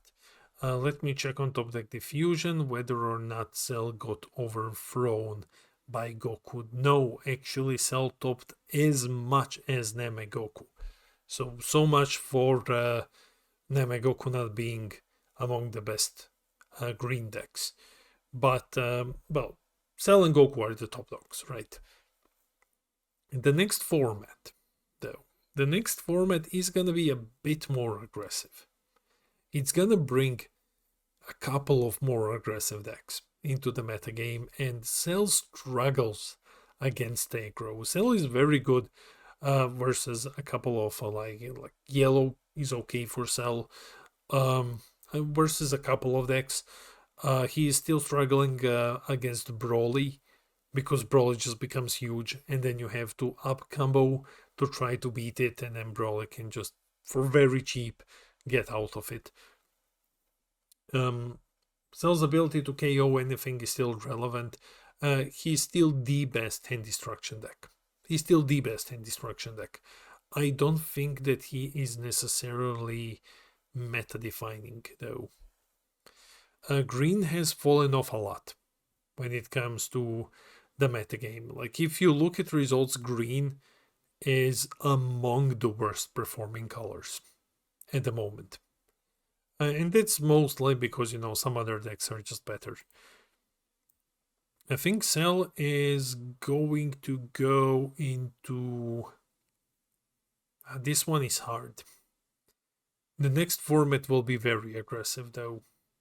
So I think Cell is gonna go into competitive. Okay, that's cool. Then we have one that surprised me a lot. It definitely surprised me a lot, because I called this deck Trash Cool when it was revealed. And that is the Adventure deck. Adventure deck has done very well. It topped 3 times, which is decent, but it did show that it has competitive potential.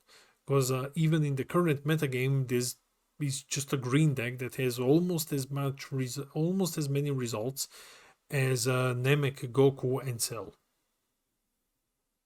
That's very decent. That is absolutely decent.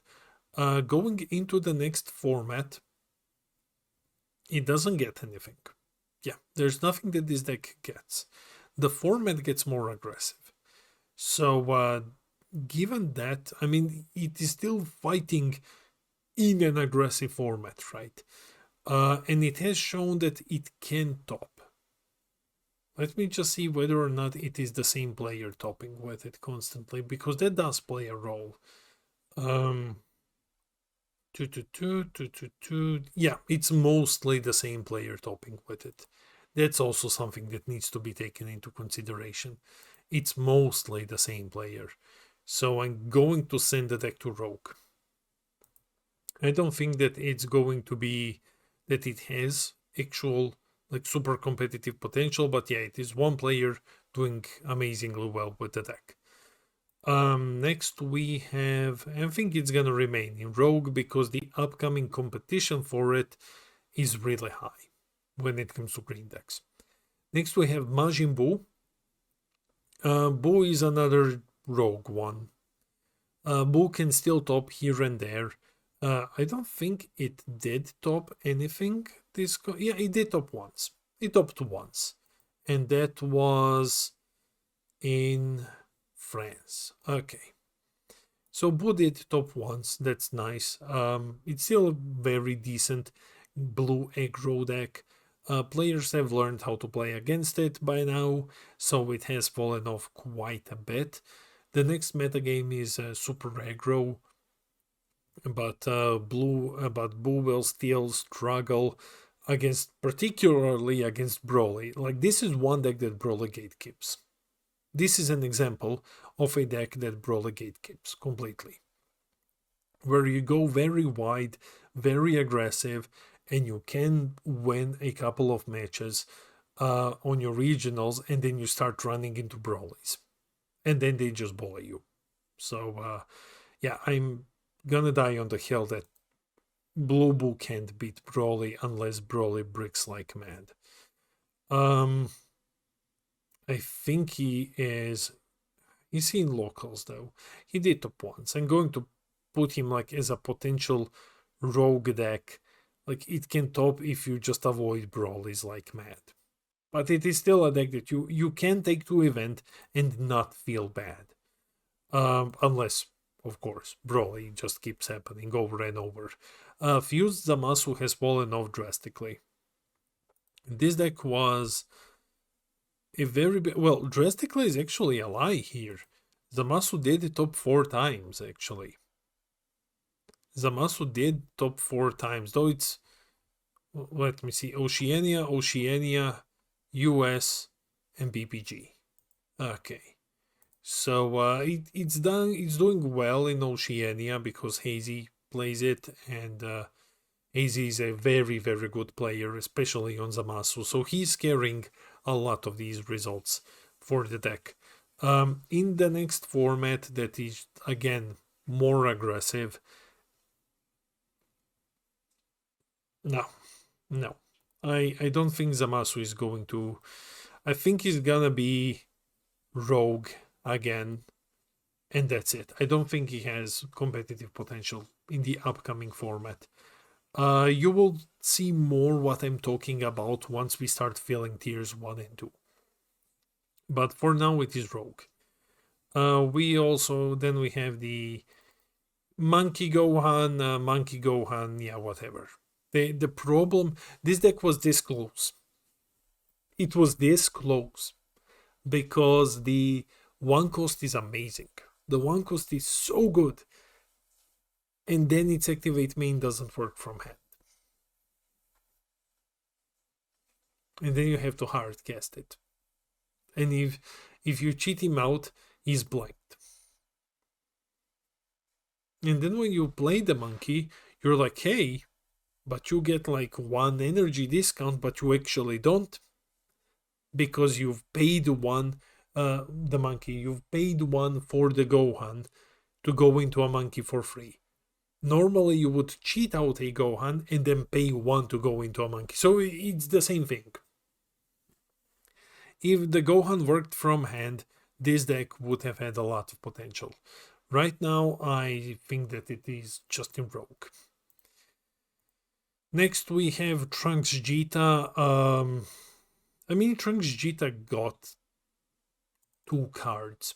Yeah, it got 2 cards. It got the Vegeta that works for it. It got another Evolve Trunks. But this deck doesn't need really that much. Once again, it's not a deck that's gonna be going places, even with new support. Because the new support also just works so much better in a future Gohan. And speaking of future Gohan, that is how it's going to go. When you're looking at a control-ish or like slower, like barrier, when you're looking at a barrier yellow deck, you have either this or you have Gohan.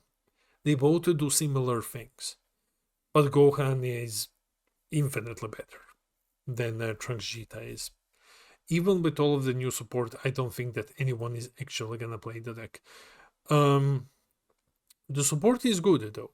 The support is good, if we're gonna be honest. And you can draw a lot of cards in the deck itself.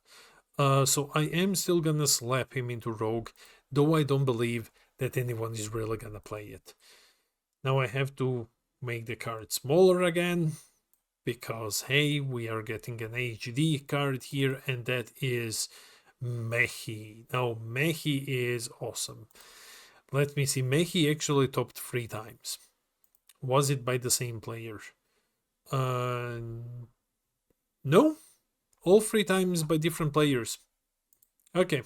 I value tops with different players, multiple tops with different players more, value them higher when I'm evaluating cards than multiple tops with the same player, right? So it was UK, LATAM, and US. I've been saying that Mehi is a good black deck.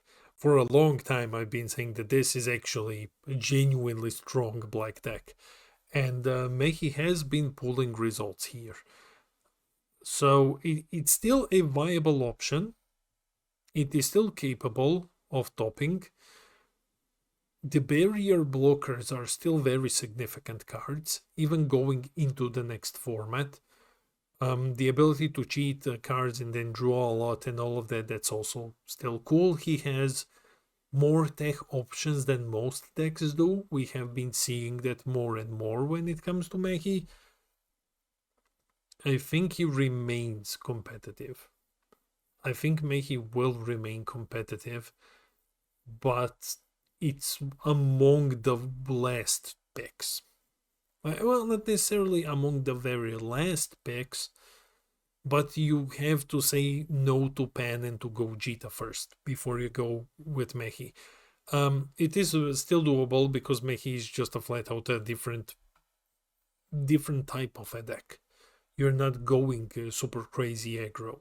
You are gonna go like into a couple of more turns than you would with Pan and Gogeta. It's a different playstyle altogether.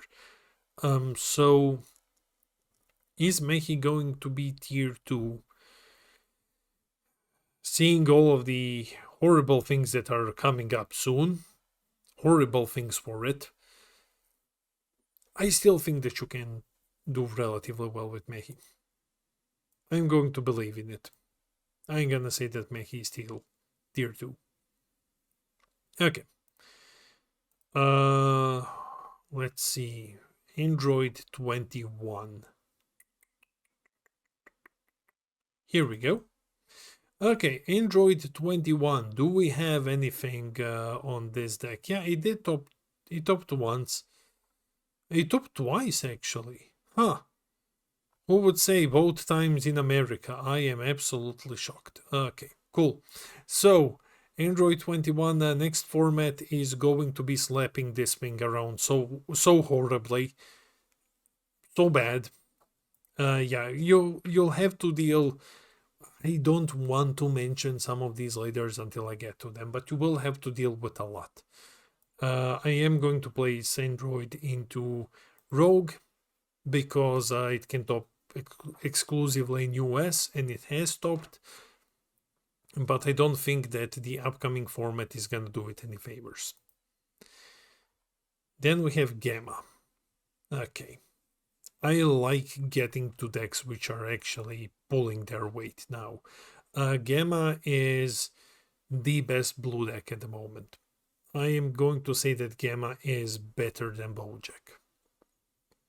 When it comes to results, Gamma is far better than Bojack. Now, some might disagree, but Bojack topped 6 times, Gamma topped 17. This deck is crazy good. When it comes to like meta decks, this is the best blue deck by far.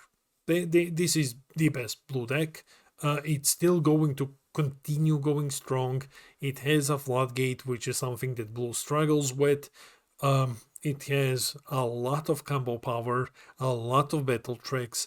It's not super easy to play, but we just keep seeing this deck showing up more and more and more in top cuts. Yes, next meta is gonna be very aggressive, but I think even with that, Gamma is gonna continue as the best blue deck. in the format. And now we finally get to it. Finally, we get to the card that the deck that's going to be shaking up the metagame. And that is Majin Vegeta. If you haven't practiced Majin Vegeta yet, Majin Vegeta is insane. Majin Vegeta is very dangerous. Let's put it like this. There are two ways to play it. One way is bait. And I think the reason why people haven't figured out the deck by now is because they have been going the bait route. And that is with Buzinos. Buzinos are awful. The Buzino SR is just like, yeah, okay, cool. Why? There is a lot of whys when it comes to the Buzino route. Where you're like, okay, like I'm gonna play this 4-cost Boo, and I'm gonna play the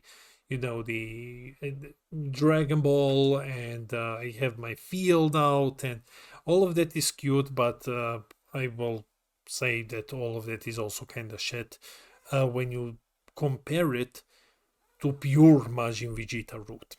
And I think that one is going to be meta defining. If you just go with Majin Vegetas, you can win games on turn 2.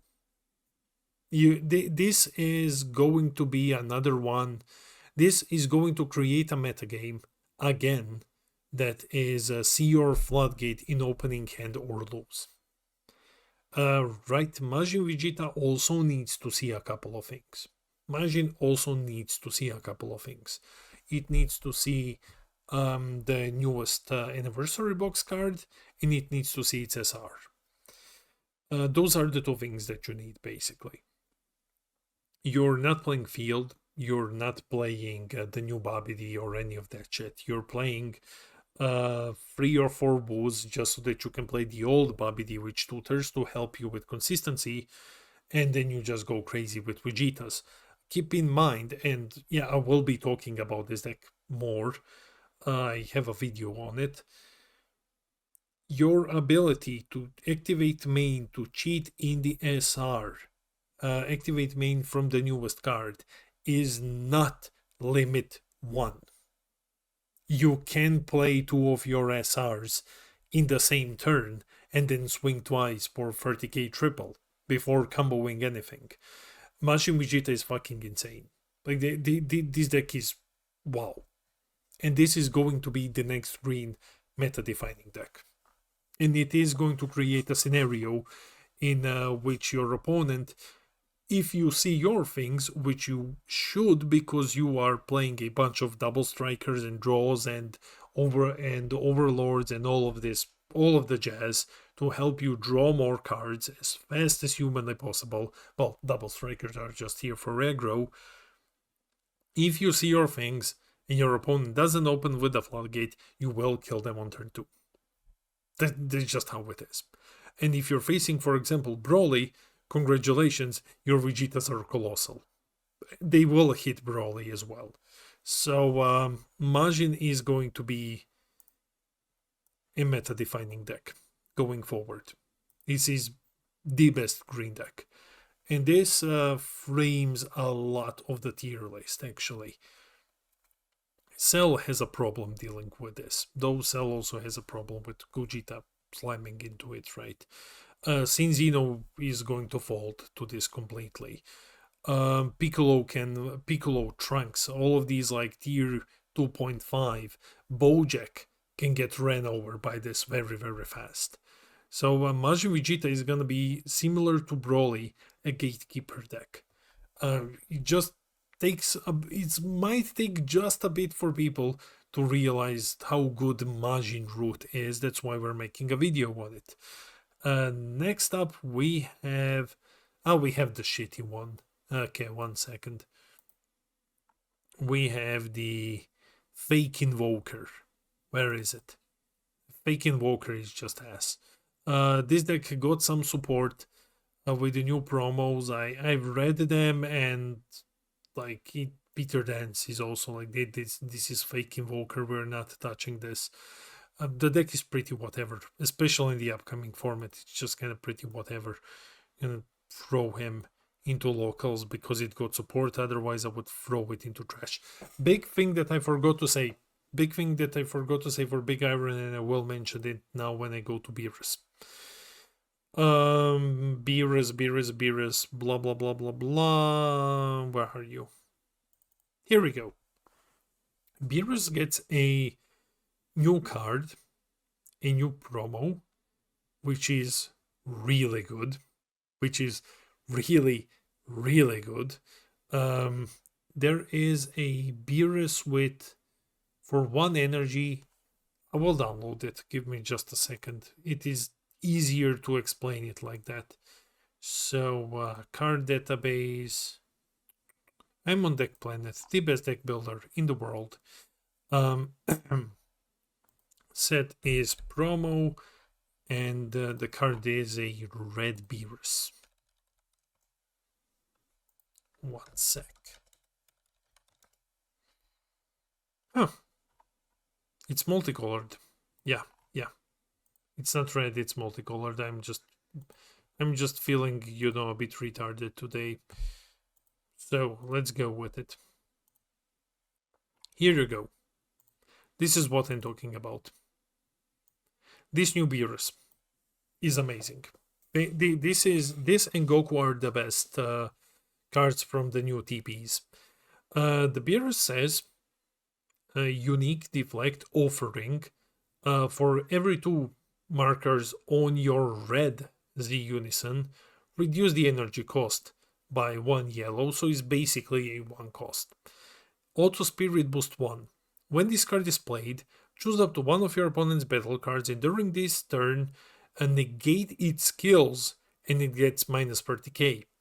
This is going to be one of the things that are going to be fighting against the Aegis Gogeta. This is one of the things that Aegis Gogeta is going to have to look out for. Skill negation and minus is like, okay, cool, yeah. Mostly because you can just minus by 30 and then you can just play this immediately and then start deleting Gogeta's things.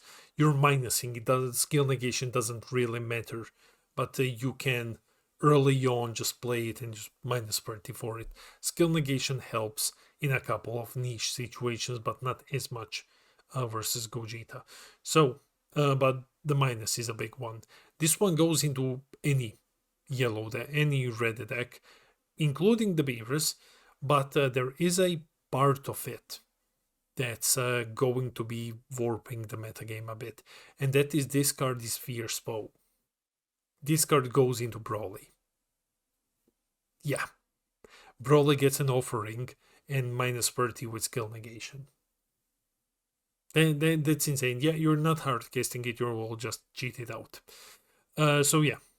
But going back to Beerus, Beerus is getting more and more love by Bandai. I think by now we have seen the last round of love this deck will be getting. And I think that even with all of it, it is still it's still locals. Even with the new cards, I think it is still locals. But it is a very fun deck to play. It's definitely a fun deck to play.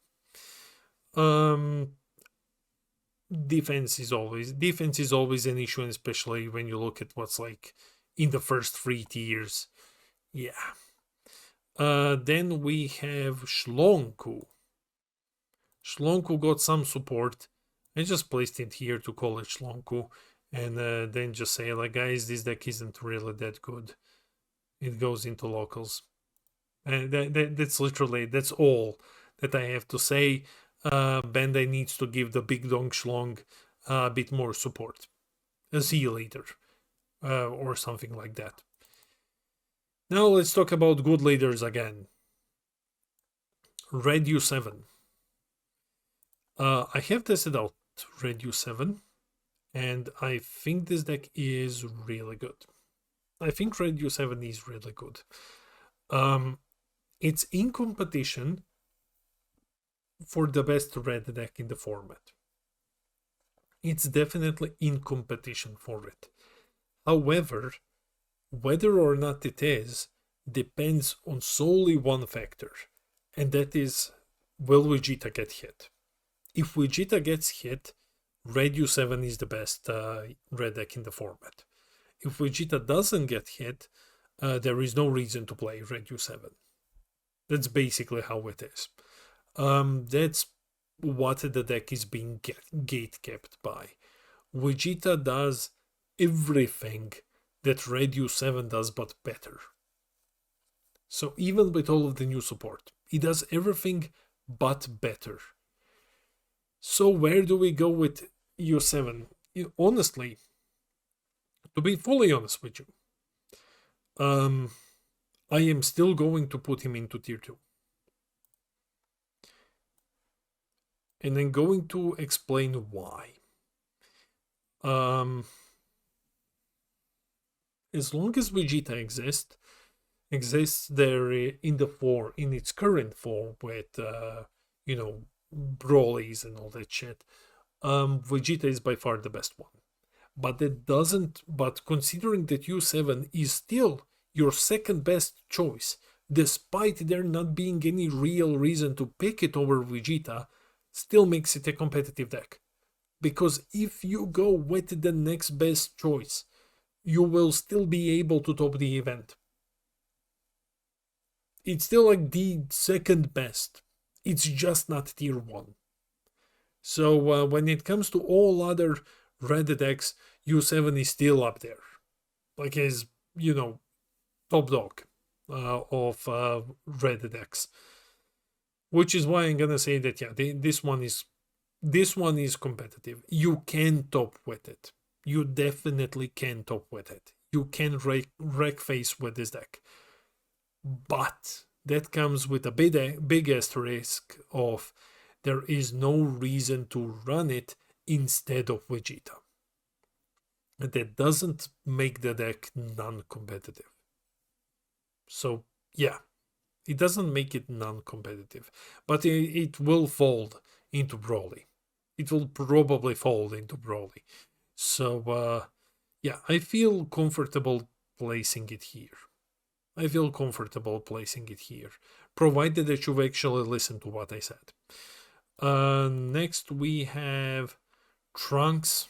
This one is here for Moamin, Mr. M, who won Oceania with Trunks, and even he was like, oh no, like this deck is kind of shit. Yeah, but he did manage to pull a win with it. So congratulations.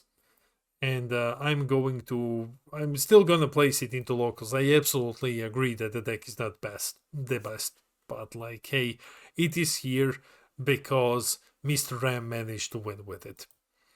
Then we have Nuova.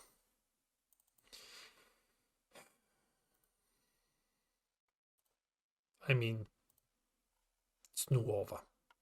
Like you can see on my facial expression that I'm sick as shit of this deck.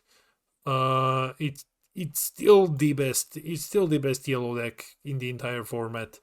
Well, it's arguably Nuova or Broly. And when we look at results, Nuova still, yeah, it's Nuova. Nuova topped 29 times, Broly top 12. It's still the best yellow deck. There comes a point where you really start hoping that Bandai just flat out bans the leader. At this point, like, and that's a rant for another time. But this is mostly like, hey, it's better than everything else. So what's yellow have to do? What will yellow have to do in BT 28? Win you the game whenever it plays a card. This thing is fucking stupid. But yeah, it is what it is. Nuova continues as the best deck in the format. Nothing from the anniversary box can touch it. It's just the way it is, guys. I'm sorry.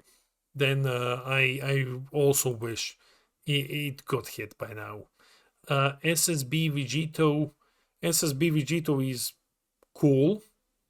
I'm not gonna say too much about it. It didn't get any support. But it's still a very good one. It's still a very good blue deck. The Whiz from the Gogeta deck helps it out a lot. It's a blue deck that stalls. That's what it does. It stalls and then it beats you later on. It has its own gameplay style technically. You can also play the blue-green version and then just stall more with Android 21. It's different than Trunks. It's definitely different than Trunks and Gogeta, just in its mere playstyle. But I think it does have the potential to top events. So I'm gonna place him into Rogue. Then we have Green Gohan. Every time Green Gohan does poorly, it brings a smile to my face. Because anyone who has been following the lookout for any significant amount of time, and by that I mean since like BT21, when this thing came out, knows how much I hated this deck with a burning passion because of what it did to the game when it came out. So far, Gohan has stopped literally once, and that was in US. So yeah, other than that, the Gohan is just not doing anything. Gohan just keeps getting clapped harder and harder by newer topping decks. I'm still going to throw him into Rogue. So like he topped once. If you want, you can take Gohan. It takes a lot of excuses to do so. Yeah, the deck is basically deleted. Then we have Frieza Swap. Frieza Swap also topped once, but it actually won. Right. Or did it top multiple times? I'm just checking results. It topped twice, actually. Huh. It got 11th and first place by different players. Frieza Swap is a neat deck. Nothing really in the new anniversary box that is flat out making it unplayable. Nothing in the anniversary box that is that is actually giving it any support. It's just one of those decks that is competitive. You can do very well with it, and that's it basically, right? So there's not much to say when it comes to Frieza. It's a very, very strong yellow deck. But you have to make compromises to actually take it. Actually, I don't. No, I can't put it here though. I'm gonna say potential. It did win and it did top, but it's very easily destructible. So we have to be realistic. It has competitive potential. And maybe the speed of the upcoming format is not gonna do it a lot of favors. But yeah. Next is Goku. Forgotten deck. Just throw him into locals. This deck is gone. It's dead. It's never gonna be good again. It just doesn't have what it takes anymore. And the upcoming deck, like it did top 3 times. It did top 3 times in US, and Paris. Okay, and it got like 4th, 12th, and 7th. So okay, I misspoke. It did a couple of things, but compared to everything else in Black, especially with Gogeta now, it's very difficult to justify taking the deck. So I think it's just gonna remain locals. Shroom and Salsa BT18 is another deck that's gonna go into locals as well.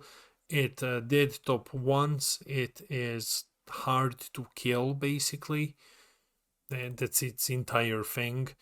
But it is also completely outshined by everything else.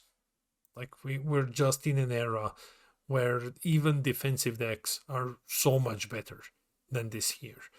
Then we have the Gotenks. Gotenks got support. That's a big one. Gotenks actually got support. And I feel like it's a slap to the face for Gotenks fans. Like, Trunks got amazing support. Pen gets the best support. Apeku even got like okay support, though no one plays Apeku, not anymore.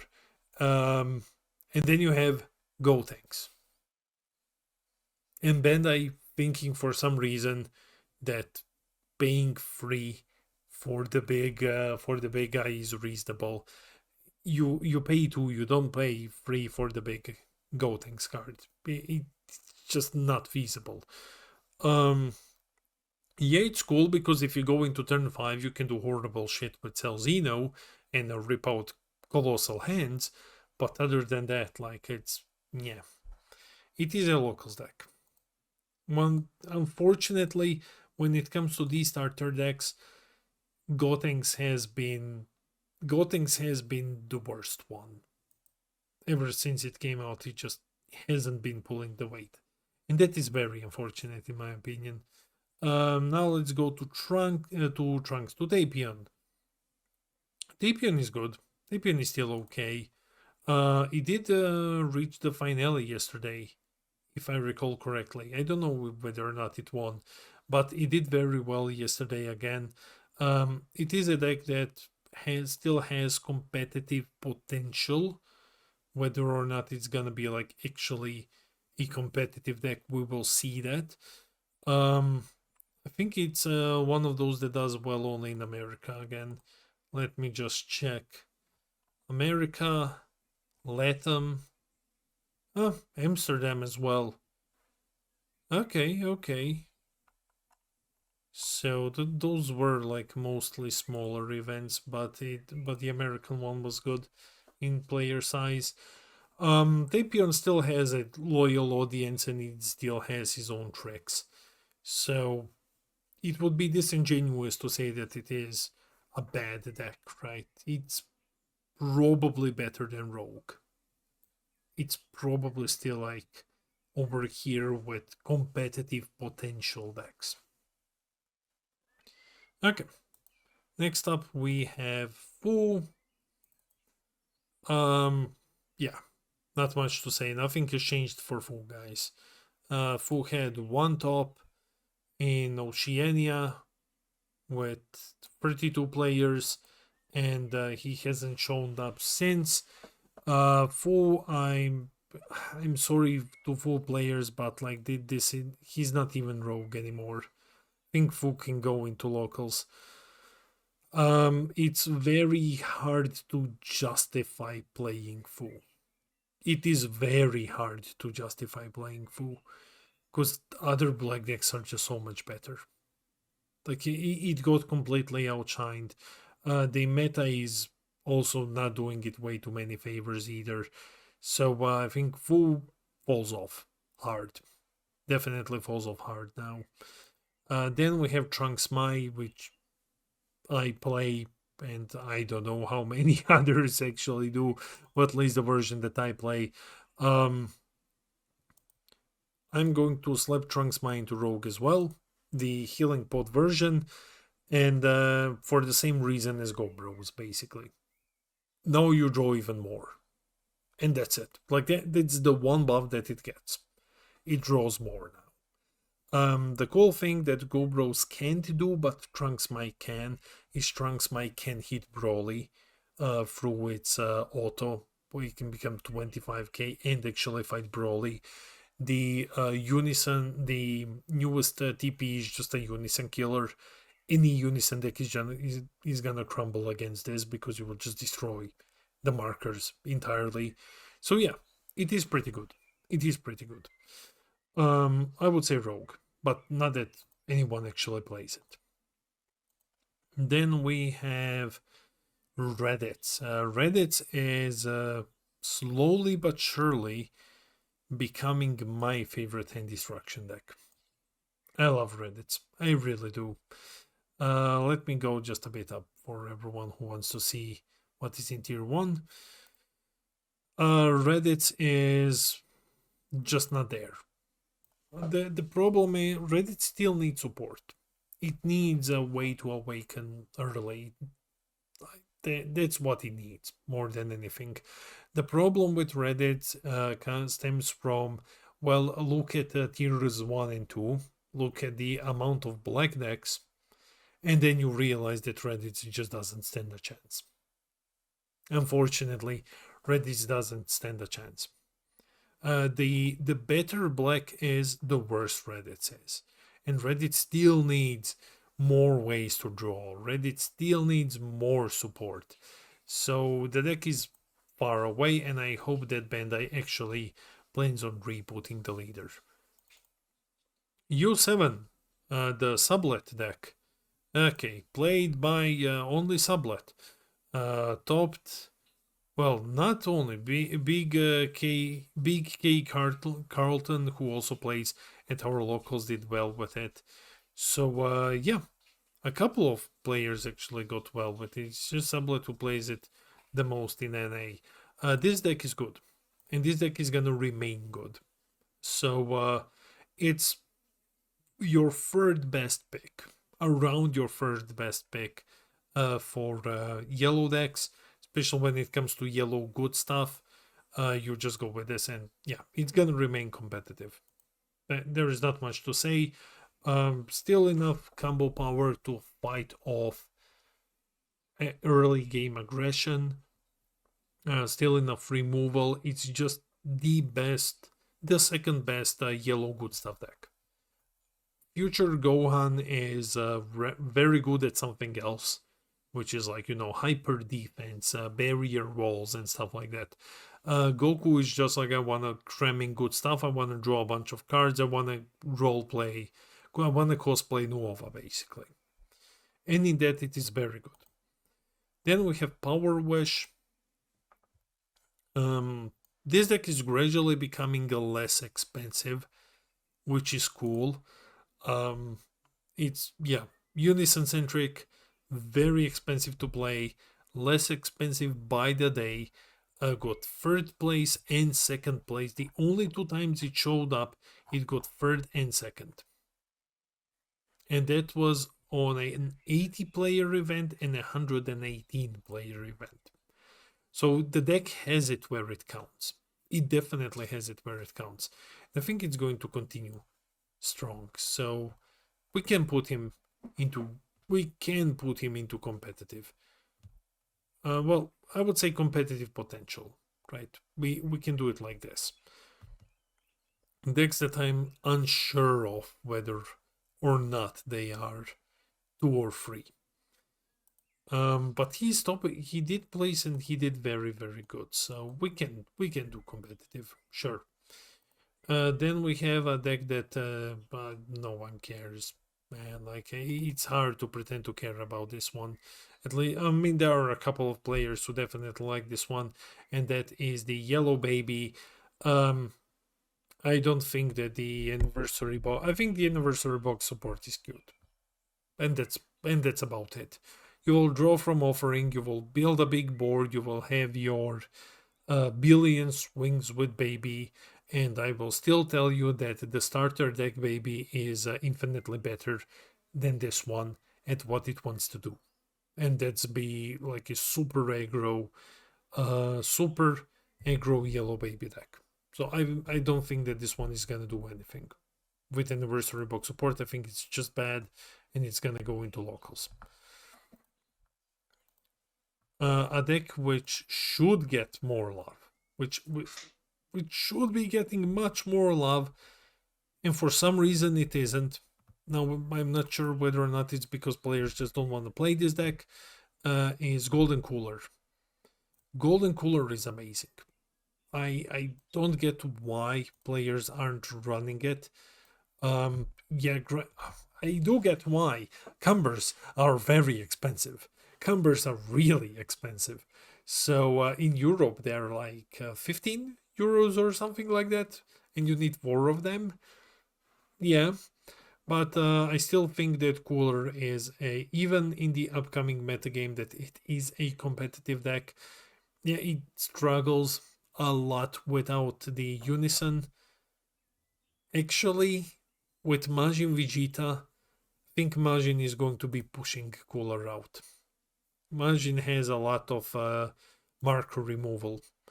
So Cooler is gonna go a bit down to like competitive potential. Because Majini can just bully you and keep ripping markers from you, and it's gonna be a meta deck. You still cannot go so high to fight Broly comfortably. You are better than basically anything in Rogue, but not so much that I would say necessarily tier 2. 2.5 feels like the best spot for it. 2.5, like it has competitive potential. And it's better than Rogue. Next up, we're almost done. Trunks. SSG Trunks. Another deck that has fallen off a lot recently, and yeah, it just hasn't been doing anything in a while. Where are you? Trunks. There we go. Not much to say about this one. When we look at black decks, even when we look at 2.5, he's still the worst one. I think Cooler is so much better than Trunks.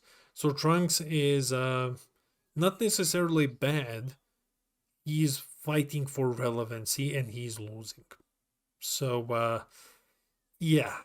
Now that Mehi has finally showed people what the deck can actually do, Trunks is losing to yet another competitor, and now Gogeta Zeno is here as well, and Cooler got awesome support, and Sin Zeno is here for a different playstyle. Trunks is still good, but he's rogue. He's still good, but he's a rogue deck. Like, this is the one where your 1, 2, 3, 4, 5 is your 6th choice, basically. It's not that good. Then we have Blue Gohan. I always showcase Blue Gohan because I like the deck. Hasn't done anything, and it is time to move it to locals. And that's about it. There's nothing else to say about this deck. It's a cool blue aggro deck that has fallen off with time to a point where it just stopped topping at all. So Blue Gohan, it is time to retire the deck. Then we have the Pizza Man, the Pepperoni. Let's see, where the hell is it? Where are my bad decks? There we go.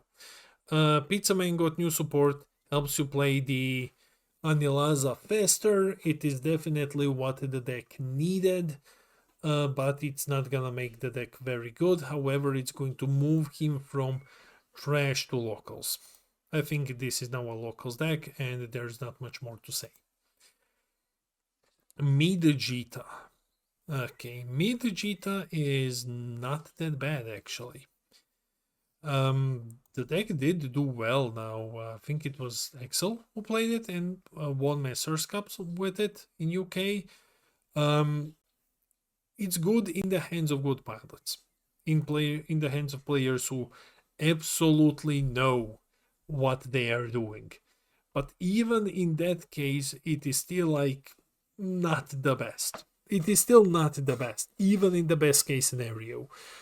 So going into the next format, which is gonna be super aggressive, as you can see, Mid-Jita doesn't offer much. Like, that's one of its biggest problems. It doesn't offer much. It's a cute deck. It's very good at fighting Mill, for example, but Mill is not gonna be as dominant anymore. And it wants to do like cool stuff, draw a bunch of cards, but like, look, if we just look at tier 1 and 2, Nuova does it, Nuova draws a lot, Goku draws a lot, Gohan draws a lot. All of them have their own like removal and unique tricks. It is very hard to justify playing Gogeta. Very hard to do. However, it does have like some niche situations where it can be good. I'm gonna slap him into Rogue. I'm gonna say like, yeah, in the hands of a perfect pilot, it can do miracles. Bowjacking off. Okay, so Green Bowjack. Not bad. Definitely not bad. Still one of my top blue-green decks. The problem with it is that, as always, it's not Saiyan, and it is heavily outshined by Saiyan decks. It does a lot, it's like, okay, I'm doing like Namek Goku things, but you're not Namek Goku. It's still a viable pick. I would put him into Rogue. It's still a viable pick, but it's slowly reaching like the bottom of the totem pole at the moment. What it does as an archetype also just isn't good enough. And now we are moving to Goku Black. Goku Black got 2 new support cards. They do help out the deck a bit. It is still not very good. Like, they do help it out a bit, but they don't really help it out that much. I don't think Bandai is gonna keep giving this deck any more support. I think that is it. And finally it gets out of trash, and then it lands into locals, where I think it's gonna be staying for the rest of time. Then we have, I'm speeding now because we're at the very end. We have Namegoku, not much to say here. It's Namegoku, it's still among the best green decks in the game, and as that, it's just gonna go into competitive. It is not meta defining, but it is definitely competitive. Same as Cell. Cell actually does have a couple of tricks versus Majin, where it can remove some early things, but when you're Majin, it doesn't really matter because you already got the value from them. Pan Reboot. Still up there. I mean, this deck is kinda disappointment. I'm not gonna lie, this deck is kinda disappointment. It keeps getting love, just more and more and more. It suffers from the problem where historically, whenever Pan is good, something else is better. And that's gonna happen with Vegeta and U7. Both decks are, even if Vegeta gets hit, U7 is better than Pan. So yeah, Pan not doing that well. Did top 3 times in this last metagame. It topped US, and Latin. Okay, so 3 tops, but other than that, I think it's just, pet deck, and I don't feel like playing Vegeta. Pen goes into Rogue. I don't think Pen is going to do anything in the next format. It'll just continue not doing anything. Then we have, especially now that U7 exists, and you're just better off playing that deck. Successor Freeze unfortunately didn't do much. It's another deck that's just not gonna be getting support anymore. It's super explosive. If you see the right cards in hand, it is very explosive. Other decks will be dishing out enough bodies for you to just use Successor very easily, but you're still struggling with combo power, and you're entering a metagame where things will just go very, very aggressive at you. So despite everything that it got, I think the deck goes back into locals. Well, there are some niche scenarios where you can actually do good. So I'm going to put him into Rogue. I will have really in Rogue with like, yeah, no, it's gonna go here. It's gonna go here. Then we have the Bardock. Where is it? Where did I put the Bardock? Down here somewhere? I'm just trying to find the image. Oh yeah, it's here. So Bardock. Bardock got a lot of support. I have tried it out. The support is great. The deck is really strong. It's a very, very strong deck. It uses its drop as a second hand in a way that you send things from drop to energy to hand. You can do this to keep recycling your floodgate, for example. You can do this to keep recycling your negates. You can, I think you can with negates. You have hand destruction, which is also very cool. But other than that, you're doing a lot. You're doing a lot for not the best payoff.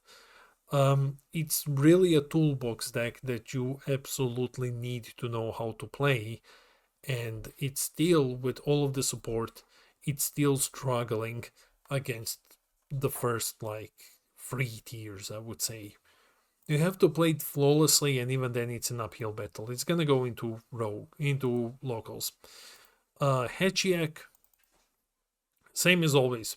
Hedge goes into rogue, basically. Not much to say here. It's a rogue deck. It's gonna be okay when it comes to staving off some early aggression. Though versus Majin, that doesn't really matter because he swings like triple at you. But Hedge is still gonna be around. Hedge is a deck that's always gonna be around. Just because I don't feel like changing sizes of cards. So let's talk about Garlic first.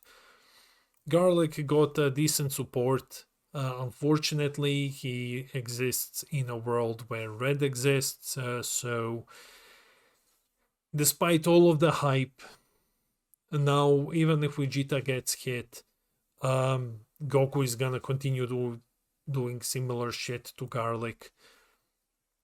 I still want to put him into Rogue. I still want to believe in Garlic, but he's not as good.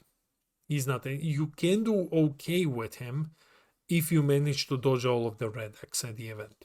Then you might be able to top with him, but we're not really seeing that. So it's like, it still has potential. Realistically, it shouldn't even be in Rogue. But I do want to believe in it. The last two. Vegeta, you know the drill, not much to say here. Vegeta goes into tier 1 meta defining. It is the best red deck in the format. And it's gonna continue being that until Bandai wakes up and bans the Brolys. Not much else to say there. And finally, Vegito. Vegito is among your very last picks when it comes to green decks. I would not even consider it rogue. It did well in Latam. Yeah, it got first place. Harrison got first place with it in Latam, and even then it's not the archetype deck. It's just good stuff with Healing Pod, which is now better for Go Bros than it is for Vegito, if we're gonna be honest. So Vegito I'm still gonna throw into locals. I don't think this deck is good. Other than that, that is it. So we are finally done with the 2-hour long tier list. OP should be banned, which you cannot fully see is Magenta. Tier 1 is going to remain the same with the addition of Majin Vegeta. Tier 2 has a couple of new additions of Surgiku, Gogeta Zeno, U7. So those 3 are bumping into tier 2. 2.5 competitive potential. These are definitely better than Rogue, but still you're like a bit on edge with them. You have to see results. Those are Cooler, Het, Future Gohan, Future Trunks. That's all. So that is 4, and the Cinzino. That is 5 decks from the anniversary box, and then you have Piccolo, Gogeta with the new support, Frieza Swap, Tapion, Golden Cooler. The Rogue tier is colossal, locals is big, Trash and Tova Token are small. Overall, if we look at the amount of decks in 1 and 2, 1, 2, 3, 4, 5, 6, 7, 8, 9, 10, 11, 12, 13, 14, 15, 16, 17, 18, 19, 20, 21, 22, 23, 24, 25 decks in total across tiers 1 and 2. That's not bad. And then about the same amount of rogue decks, which rounds us up to around 40 decks, which are over 40 decks, which have the possibility of topping in the upcoming metagame. That's a healthy meta, if you ask me. The only problem is that tier 1 is just so much more powerful than anything else. Anyways, guys, That was the tier list. That's it for the video. Let me know in the comments below. What are your thoughts on the tier list? Yes, I'm recycling because I'm lazy. What are your thoughts on the tier list? What are the best decks in your opinions? What do you agree with and probably heavily disagree with? Let me know in the comments. I read all of your comments. I try to respond to everything. I love a little community. And while you're here, hit those like and subscribe buttons. Help us get to 6k subs when I can give away a booster box. This has been Damien from the Lookout, and I'll see all of you in the next video.